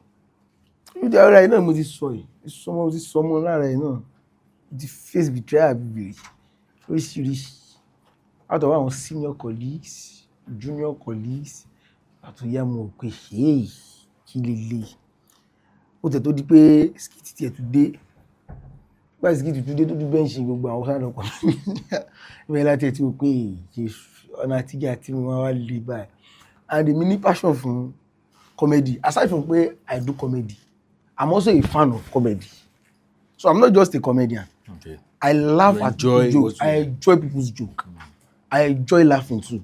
I watch comedians, plenty comedians. My joke with me now, my enjoy one like my family. I go die. He's a comedian too now. What's your me? She wants to retire now. Wants to share comedy. I want to share comedy now. Okay. He's still in the game. Ali Babanko. Bros Ali 100%. Ali ò tẹ̀lé retire àti wọn lè ti dàgbà kán fi iṣẹ́ ilé wọn ní rọ. Iṣẹ́ ilé fáwọn ọmọ yìí kìnnà ló máa ń ṣe ẹ̀gbọ́n ló máa ń ṣàwọn ẹ̀gbọ́n ẹ̀ náà. Wọ́n sì máa ṣe comedy bíi pé wọ́n ṣe bẹ̀rẹ̀ and all those stuff. So àwọn tẹ́mi máa ń wò. Basket Mouth. Yes, àwọn yẹn náà sì ń ṣe comedy. Wọ́n sì ń ṣe comedy. Wọ́n ń ṣe comedy, wọ́n ń ṣe movie. Wọ́n ń ṣe all other things. So aside from comedy, aside from stand-up comedy, I feel like you have to do stand-up comedy will only give you stage presence like ovation tó máa gbà within the maybe 25,000 capacity yẹn ló wà níbẹ̀ bí tó mọ̀ nìyẹn. But if you want to, really have the, fame and be well known and everything, you have to diversify to some other stuff. Like comedy, like skit making, movies. Only of my any country. Yes, exactly. I don't think stand-up comedy can really do that. Àwọn tí ó ti ayé gba àwọn movie, àwọn movie gan ṣe movie, wọ́n bẹ̀rẹ̀ sí ní ṣe àwọn my flatmates, wọ́n bẹ̀rẹ̀ sí ní ṣe, so you have to do all those stuffs to complement it together. Movie remote in wilderness kí n title kí ni ẹ. Ṣé Mystery in the Jungle Zulu Bakaza. Show to stop ni. Mo ti stop. Ó ṣe ń lọ. Ó ṣẹ̀fẹ̀ bẹ̀rẹ̀ ni. Mo ti pilẹ̀ dáadáa, mo ti kọ́. Ó ti dùn burúkú. Ó ti dùn. So mo fẹ́ fara sí. Ó dùn but ní kò wá well delivered. Èyí tí mo ṣe tẹ́lẹ̀ ó dùn, ó make sense but mo fi pé mo lè ṣe mọ́ tù yìí tó fẹ́ fi àwọn ojú sí dáadáa tó máa deliver ẹ̀ fún mi tó máa so ìyẹn ni mo ń ṣiṣẹ́ lórí lọ́wọ́ mo ń bá yín sọ̀rọ̀ eré ẹ̀ ni mo ń sá kiri. So ó máa jáde láìpẹ́. Are you with me? Yeah, I'm with you. So gba àwọn kan yẹn. Now, so another thing tí mo tún fi pé káwọn èèyàn ní at the back of their mind pé you have to at least target international market as well. There's nothing bad in it. Try and error náà lórí ayé, you understand? Orí tèmi ti mo ṣe máa ronú far gan. I'm a very deep thinker, so máa rò pé kí làwọn nǹkan tí yẹn tún lè ṣe tó tún lè jẹ́ kí yes tó máa tún jẹ́ nígbà tí máa gbé nìkan tó wà lọ ń ṣe podcast tó ní yẹn kí ló dé tó kúrò bá dùn. ọ̀rọ̀ yẹn bí ẹnu gan má bínú. kò bí mi nù. ògo ni. ògo kọ́ orientation ni mo fi pé ó dẹni yẹn láàmú exposure náà wà lára ẹ̀ because ó lè sọ fún mi pé ojú kan ló expect kí ẹni yìí wà ṣé you understand ó lè sọ fún mi pé ojú kan ló expect kí ẹni yìí wà no kò make sense na ìdùnnú ẹni pé wọ́n jáde lọ represent ok ẹwà àwọn bí káwọn ṣe ń lọ sí ẹwà àwọn òzìn ẹ jẹ́ kán lọ bẹ́ẹ̀ a lè fi ok nígbà tó sọ fún mi pé mo pàrọ̀bàdàn tí bẹ́ẹ̀ mi mo ṣe ṣóun báyìí 2024 abẹ́mi náà kọ́ ni tí mo lọ ṣe ní ICC tèrò kún tó gbogbo ẹ̀ bó ti yẹ pé ṣòyìn ò tẹ́ mi lọ́rùn to my own ní ṣètù level tí mo ṣe fẹ́ gan sí. But sold out now. Ó sold out now ICC 5,000 capacity ó kún èrò wá bọ́ èmi yẹn náà ni mo ṣe ṣóun bẹ́ẹ̀ èmi yẹn ni mo gbé ṣò wá èmi yẹn lè sọ pé mo kó Ìbàdàn pé mo wá gbàgbé Ìbàdàn mi wà Ìbàdàn ṣé o ti gbàgbé tí a sáré gbàgbé láàrin nǹkan sápà tí mo ṣe ṣò ló ṣe podcast ó ti sáré gbàgbé láàrin ọ̀sẹ̀ kan bí láàrin ọdún oṣù márùn-ún ti sáré gbàgbé kò yẹ ká sáré máa gbàgbé nǹkan bẹ́ẹ̀ yẹn àbúrò mi ò yé yín ẹ ti sùn. Mi ò ṣù ṣá. Ẹ ń sùn. Mi ò ṣù. Ẹ sọ pé Ọlọ́run. ẹ ń sùn. Mi ò ṣù. Ẹ ṣù. Mi ò ṣù. Remote. Who you be? Thank you very much for coming. So they calm down. Ṣó fẹ́ yé ni? Yé mọ́já ni. Yé Wándé ni. Yétúndé ni. Yé lé ni. Yéyé ni. Yé Jídé ni. Yégédé ni. Ẹ má ẹ̀kọ́ náà ìmọ́lé náà. Ẹ lè sọ̀rọ̀ ni. Ẹ wà intimidated. In fact, tí wọ́n bá tó lè sọ wà ní yéyé o yéyé. Ó ti lọ gẹ́ra o. Pàǹdà ni ó ti ń para o. Ẹ̀wé tá a ṣe ti tó. A ti tójọ́ ju àmì. Àtójọ́ jù. Ó ní kí n máa gbé yín débẹ̀. Ó yá máa gbé mi lọ. Èmi mo sọ fún yín pé mo lè tójọ́ 5 hours. Mo mọ̀, ṣé mi wàá mọ̀ ni? A lè tójọ́ 5 hours. Ó ti ẹja ṣáà náà tó máa fi dé ta o. Wọ́n gbádùn ẹ̀ àbáyé ara ilé kí lè rí sí gbogbo àwọn tó àwọn kan tá a rí sọ ẹ̀ ẹ sọ sínú ẹ sọ síbẹ̀ kí làwọn kan tẹ́ rí lára mi tẹ́ rò pé mo lè fi tún kún àmọ́lẹ̀ gan. Ṣé kán sẹ́ǹdẹ̀ sí lóòótọ́? ẹ náà kí làwọn kan tẹ́ rò pé mo tún lè ṣe kí làwọn kan tẹ́ advice tẹ́ ní fún mi ẹ rò pé mo tún lè fi upgrade ara mi kọ́ sínú àtẹ̀jíṣẹ́ nínú comment section. Ẹ fi àwílé ránṣẹ́ sí. Ẹ fi àwílé ránṣẹ́ sí ẹ̀ka àtẹ̀jíṣẹ́ àtẹ̀jíṣẹ́ comment section. So ẹ tẹ̀ síbẹ̀ àmì lẹ́nà àyẹ̀nì rí kò síbẹ̀ kò sáré tí mi ti lè kọ́ nǹkan mo yẹ wá yìí. But mo look forward sí. Ìlú Bàkàsà. No. Mrs. John. Ti àwọn Ẹlẹ́yìndé coach yẹn tí AY Jokes tẹ́jọ ṣe nígbà yẹn ṣó lè padà wá. Why not? Bí akátí ẹ̀yà kan ń bẹ̀ ká fi sí fídíò káwọn èèyàn kan lè ní àìjà nǹkan tó ń sọ. Ṣé nínú àwọn fídíò? Nínú àwọn old ones even before time coach remote. Yes, time coach remote. Ṣé ká lò? Ẹ lò tẹ́wàá rí ìtẹ́ lẹ́ẹ̀kì bẹ́ẹ̀ lò. Àwọn èèyàn mọ̀ pé remote ti ṣiṣẹ́ ayé pastor remote. Mo tètè bẹ̀rẹ̀ ní advantage tó wà nù kí yẹn tètè bẹ̀rẹ̀ nìyẹn. Mo tètè bẹ̀rẹ̀ mo kẹ́ tètè mọ nǹkan mọ̀ kékeré tètè mọ nǹkan tó ń lọ. Nígbà tí ó mọ̀wé tí ó sẹ́ni tó máa sọ pé dandan kó ṣe kí ni. So ṣé tí ó bá mọ̀wé kò tún nílé ṣe comment aṣáà lè pààyàn lẹ́rìn. Wọ́n ṣáà fi ṣe bad example. Kì má jẹ́ kí láìfẹ́ dàbí ti Tolú o ṣọ̀wé kó mọ̀wé ní tiẹ̀. Mo ṣe bẹ̀rẹ̀ sí ní gbọ́ English. Ó dẹ̀ ti bẹ́ta gan. Gidi ọlọ́ọ̀ mi kò fi mi kò mọ̀ mo shock ìgbà tí mo lọ UK mo shock jù mo crack joke ní English from A to Z. Kò dẹ̀ sí bọ́m̀bẹ̀. Pàpà ìyàwó mi pè mí ní I'm proud of you. But tẹ́lẹ̀tẹ́lẹ̀. Ẹ tí o bá dé koto wá ìbọn pa ó gbọ́ bílẹ̀ fún ìgbà rẹ̀ mi tí mo ti ń sọ English èmi máa ta burúkú ní mo sọ fún ìgbà yẹn mi tètè wọ school sẹ mi tètè wọ higher institution kó tó gbé mo gba poli lọ. Poli Ìbàdàn. Yẹ́n ni bá kí tó wọ school ń gbé ìbẹ̀rẹ̀ sí ní máa parọ́ fáwọn èèyàn pé mo wà ní school so wá lọ́yọ́ kọ̀mí àtàwọn ọ̀rẹ́ mi àjọ lọ kíyàn mo ti fi kíní crack joke rí àwọn èrò pé joke ni reality mo sọ fún yìí ní àǹfààní bíbà láti lọ kẹ́ nìyẹn bá débẹ̀ ní ìdíbẹ̀ báyìí wọ́n bá kí wa àjókòó àbá ní ẹ̀yin boys àwọn máàtò máa gbá láti UK yẹn wá ti wá lùgbà díẹ̀ àbáwo ní iṣẹ́ wa pa sọ ń kú ìkan lára àwọn ọ̀rẹ́ mi yóò ṣàkíwá dáadáa ìwọ school ló wà ìyẹn tọ́ school ẹ̀ level wo ní 200 ìyẹn school ló wà level wo 300 ìwọ school ló wà ìyẹn ní 100 ìyẹn school ní fresher lòun school ló wà ní UNAD lórúkọ level wo adarúkọ ẹ̀ ìwọ́n kọ́ OAU level 200 ìwọ́n kọ́ ẹ̀rí dárúkọ ibò mo ṣáà tàdí mẹ́yìn wọ́n wá dẹ̀ mo ṣáà farapọ̀ mo ṣáà múra bẹ́ẹ̀ lára ní ẹni bí kí gbogbo ẹgbẹ́ mi ti wọ skul tàyè tí mi ti ta mọ́lé bẹ́ẹ̀ mo ṣáà ń kásíkò ìwọ́n kọ́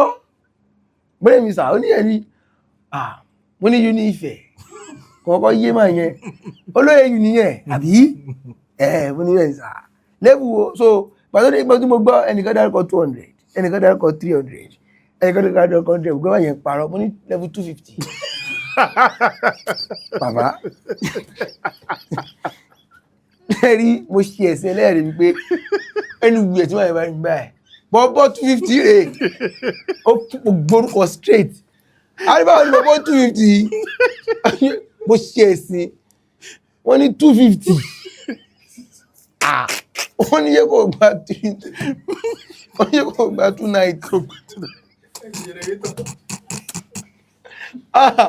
ó ní kan náà tí mo ti parọ́ pé ó yẹ mọ́ àmọ́ plantation ní kí lorúkọ ẹ̀ níbà ẹ̀mọ́ mọ́ plantation Àpáta wá wà níbẹ̀ so a lọ sí show kan wá ti perform ta wá lọlé so wá wà ní hostel àwọn ọmọ everybody wà ń ta àṣà ń gist àwọn obìnrin wà níbẹ̀ wọ́n ṣe tún gbébọn ní ìbẹ̀rẹ̀ sí sọ square nìyẹn ó èyí ìyàtọ̀ because ó èyí mo máa ń mú tí bá ṣe jam bóyá tí bá ṣe ó èyí first choice ìsìlẹ̀ kí pass jam lọ face pursuit yẹn mi àbí kí pay pursuit kí pay jam ó ti lọ nìyẹn so wọ́n ṣe ń bẹ̀rẹ̀ sí bẹ̀rẹ̀ lọ́wọ́ ara wọn ni pé so wọ́n ní pé school ni mo wà wọ́n ní òye so wọ́n wá ní block mi wà yẹn hostel mi ìbáyà rẹ̀ jẹ́ mo ní Cameroon.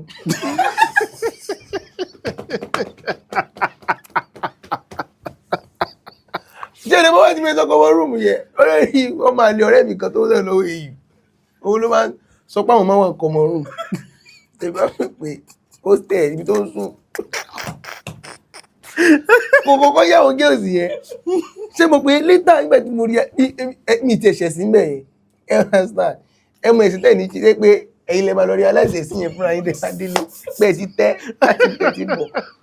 so later tí mo wá ń wọ school dáadáa tí mo ti ń lọ school tí mo ti mọ̀ pé block oníkálukú áwò wà fáàjù àrẹ̀bọ̀ pé OAU ní different blocks wọ́n rí pé kọ́mọ rúùmù ibi tí everybody ti máa ń gádà láti wo àwọn student máa ń gádà láti wo bóyá bọ̀ àbí láti mo wo flashback sí alẹ́ ọjọ́ yẹn ni wọ́n fẹ́ láti rántí reaction gẹ́ẹ̀ kan mo ṣàrí pé gẹ́ẹ̀ yí lórí ó wà níbi bọ́ǹkì ẹ̀ bẹ́ẹ̀ tẹ́lẹ̀ mo sọ ọkọ̀ rúùmù bẹ́ẹ̀ mo rí pé ó yí bẹ́ẹ̀ ó lè ra fi kílò láti jẹ́ ìjẹ́ rẹ́rìn ni pé ẹ ò pé mi tètè ẹ máa gbọ́ alẹ́ ìtàlẹ́ mi tètè mọ̀ ẹ̀mí náà so wọ́n tún wá rántí tí kẹ̀kọ́ ní Cameroon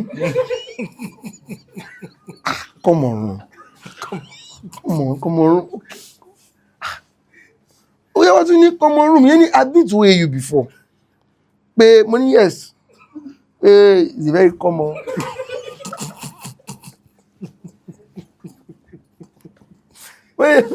mo ní it's a very common hostel ní àtàwọn yẹn give you Cameroon wọ́n tún ní ibẹ̀ ni mo máa ń sùn ni àbẹ́ mo ní ẹ̀sìn náà mo ní we are fall asleep I sleep on you bunk okay I say my first bunk I say my friend sleep I say second bunk ní Cameroon mo mọ̀ pé àwọn gays mo tó gbọ́ kí ní ìgbà yẹn inú mi máa dùn kí wọ́n wo that time see I was not in school then jẹ́wọ́ it's possible you watch this video I was not in school that time I lied I'm sorry but you knew how you keep quiet God will punish you ẹ̀dẹ̀ dákẹ́ ẹ̀dẹ̀ bá ti because kárí pé because ọ̀nà ló ní mi tún lọ sọ́ńbò mi bí mo ṣe máa sọ kiri yẹn ìfẹ́ fi pé mo ti jẹ lọ wèrè ọ̀rẹ́ mi yẹn ló lọ́dọ̀ kọ̀ọ̀kan mọ rúùmù gbà yẹn wọ́n máa ń dẹ́kun tó ń bá ti dé láti school á ní me and my guys kan dé kọ̀mọ̀ rúùmù kan dé ṣíṣá mo fọ ní o máa ṣe ń dùn mí ọlọ́ o máa ń gé ara mi gẹ́gẹ́ bí i máa ń cringe Cameroon máa ń dùn mí I swear pé so I might as well mo ṣẹ̀ṣẹ̀ left right center yẹ ìkan tún wà ẹ ṣe gbé ilé bẹ́ẹ̀ eléyìí ẹlòmíì mo ti ẹ̀ kó bá so mo gbọ́ English kan church wa ní St. Anne's Church Mọ̀lété Anglican Church tó wà níbẹ̀ mo gbọ́ English yẹn because àwọn ọmọ olówó ló máa wá church yẹn inú mi dùn kí mo ti rí church yẹn lọ olówó ṣe mo mingle máa ń wọn olówó mo bá lọ bẹ̀ mo débẹ̀ so a máa mingle a máa sọ̀rọ̀ so àwọn ṣe drama lọ́wọ́ kọjọ́ kan so mo ṣáà ṣe ń ṣeré pa ni bóyá ṣáà ní don't why are you tormenting now torment bá dúró bí torment létí tèmi torment lè mi gbọ́ àbá mi gbọ́ torment mo gbé English yẹn ni mo gbọ́ pẹ́ o mo mílè mú sápò mo lè dáàrin àwọn ọ̀rẹ́ mi kan ní eléwúrà mẹ́ẹ̀ aṣáṣe ṣeré nìyẹn mo ní má torment díẹ̀ ṣé ìwọ̀n pé lórí idiot ara tiẹ̀ náà gbogbo first time tó náà máa gbọ́ torment nìyẹn ṣé tẹ̀ rí èmi ò wá ṣẹ́sìn ẹ̀sìn ilé náà pè ní there's present tense there's past tense English there's adjectival clause there's third party báwo ni wọ́n máa pè ó ní English kan tó fẹ́ lò verb there's third person action second person singular so second person is like a third person embarrassment Chelsea dànù who you be who Chelsea get so èmi tí wọ́n padà wá mọ real English torment tí mo gbé torment ni èmi ti padà mọ real English àṣé throughout the year tí èmi fi lọ́mọ real English yẹ mo bá yẹ torment kiri ni o bá ṣe tí wọ́n pàdé ní some other time after bí 1 year ni wà máa ń pàdé normal bọ̀ mo wá rí pé èmi yẹ pé ibi tí ń try láti kàwé sí mo ti ń gbọ́ English mo ti ń ka English mo kò rí pé wọ́n bó ti lo torment lè gé kòrò dẹ́kẹ́ di torment olóde ń torment yẹ mo wá wò pàpọ̀ ẹ̀bẹ̀ ìmúdẹ̀ kó bá bọ̀ yìí ó ní ilé tọ́wọ́ jáde with your torment you will learn the hard way ọjọ́ tó bá mọ̀ wà bú sẹ́kùn ọjọ́ tó bá mọ̀ rí ọjọ́ yẹn ọlọ́pàá ẹ̀kọ́ padà torment yẹ òun dà mọ́ sí mi ló wọ́s jù mọ́ sí mi yé mọ́ ọgbọ́n English o mọ́ sí mi máa mú àwọn English kan tẹ́ pé kò exist irúsìn bóyá àjọ sọ̀rọ̀ mo wá fẹ́ parí mo wá fẹ́ ní ṣẹmọ̀ ìwọ̀n tí bá yẹ sọ pé ṣẹmọ̀ àwọn pípù yẹn ìgbà míì wọ́n máa ń wà ẹ̀lẹ́ bá mi parí ẹ̀ pé wọ́n máa ń wà unpredictable wà ní yes ṣàgbọ́n ẹ̀rọ máa ń ṣe kí nìyẹn èyàn try pẹ̀lú mọ́ sí mi bóyá ẹ̀ha ẹ̀wà mọ́ next English tẹ́fẹ́ fi parí kẹwàá ní so àwa wà vigil lọ́jọ́ ẹ̀ àwọn night vigil everybody wà vigil à ń ṣe vigil ní kí n ṣe night vigil kí step by step náà ló ń pè night vigil àwọn tí kò sí gbóyìnbó lóòótọ́ English bá àwa wà vigil everybody ṣeré bí woman yẹn ṣe dé ní wọn àti mo sún mi gist wọn wà lẹ́lẹ̀ everybody tẹ́ni àdẹ̀gbọ́mi àdúrà sẹ́gbẹ̀ẹ́ CAC tiẹ̀ CAC tiẹ̀ nínú ìrántí mọ́ mi tiẹ̀ rántí orúkọ church yẹn mo lọ church mo lọ ọ̀sẹ̀ tó kàn tí ń bẹ̀ so wọ́n yẹ gbómi yẹn lẹ́nu ẹ̀ṣá ìbò jẹ́ ń gist wọ́n bá ní yẹ́ máa wọ́n church oníkìní yẹn gba most of them wọ́n máa wà wọ́n sì mi ní too officious wọ́n máa yẹ ní wọ́n sì mi kọ́ ojú mi báyìí wọ́n fún èrè jẹ òun náà gbà lẹ́gùn ó wọlé sí lára tù wọ́n ní too officious èmi ló ti yé wọ́n sì mi ojú mi báyìí òun nígbà tó náà ní ó agree sí wọ́n ní too officious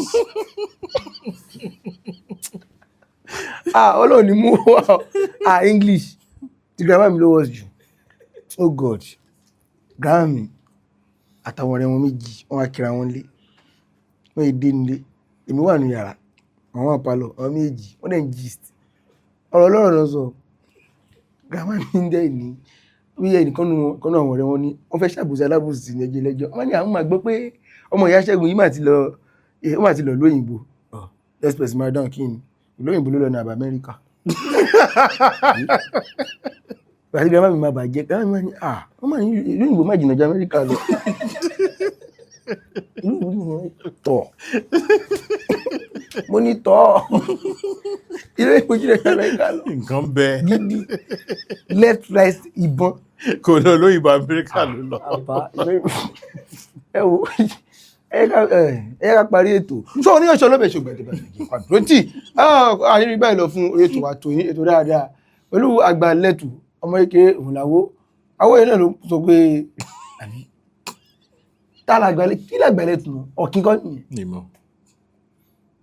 ẹ̀tù mọ́mẹ́tù nínú gbó ọdẹ apáyín. So àní bẹ́ẹ̀ lọ fún orí ètò wa tòní ẹ subscribe kẹrẹ like kẹrẹ máa share kẹrẹ máa comment sí orí ètò yìí ẹ gbà kánú báyìí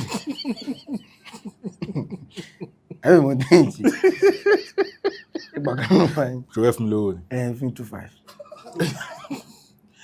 ẹ ṣe jàre. àní bẹ́ẹ̀ lọ fún jẹ́ kí n sign off. ẹ sáyẹ̀ntì sáyẹ̀ntì. ṣé o ti sáyẹ̀ntì ẹ̀? Kámẹ́rà ọ̀tọ̀ọ̀tọ̀ lórí kárí ní sífì ìkan wà lójú tèmi náà ni àjọ ní kámẹ́rà àjọ face wa ni you have a medium cam on you àbí a close cam I have also a close cam a wide cam feature on cam. Yo, so.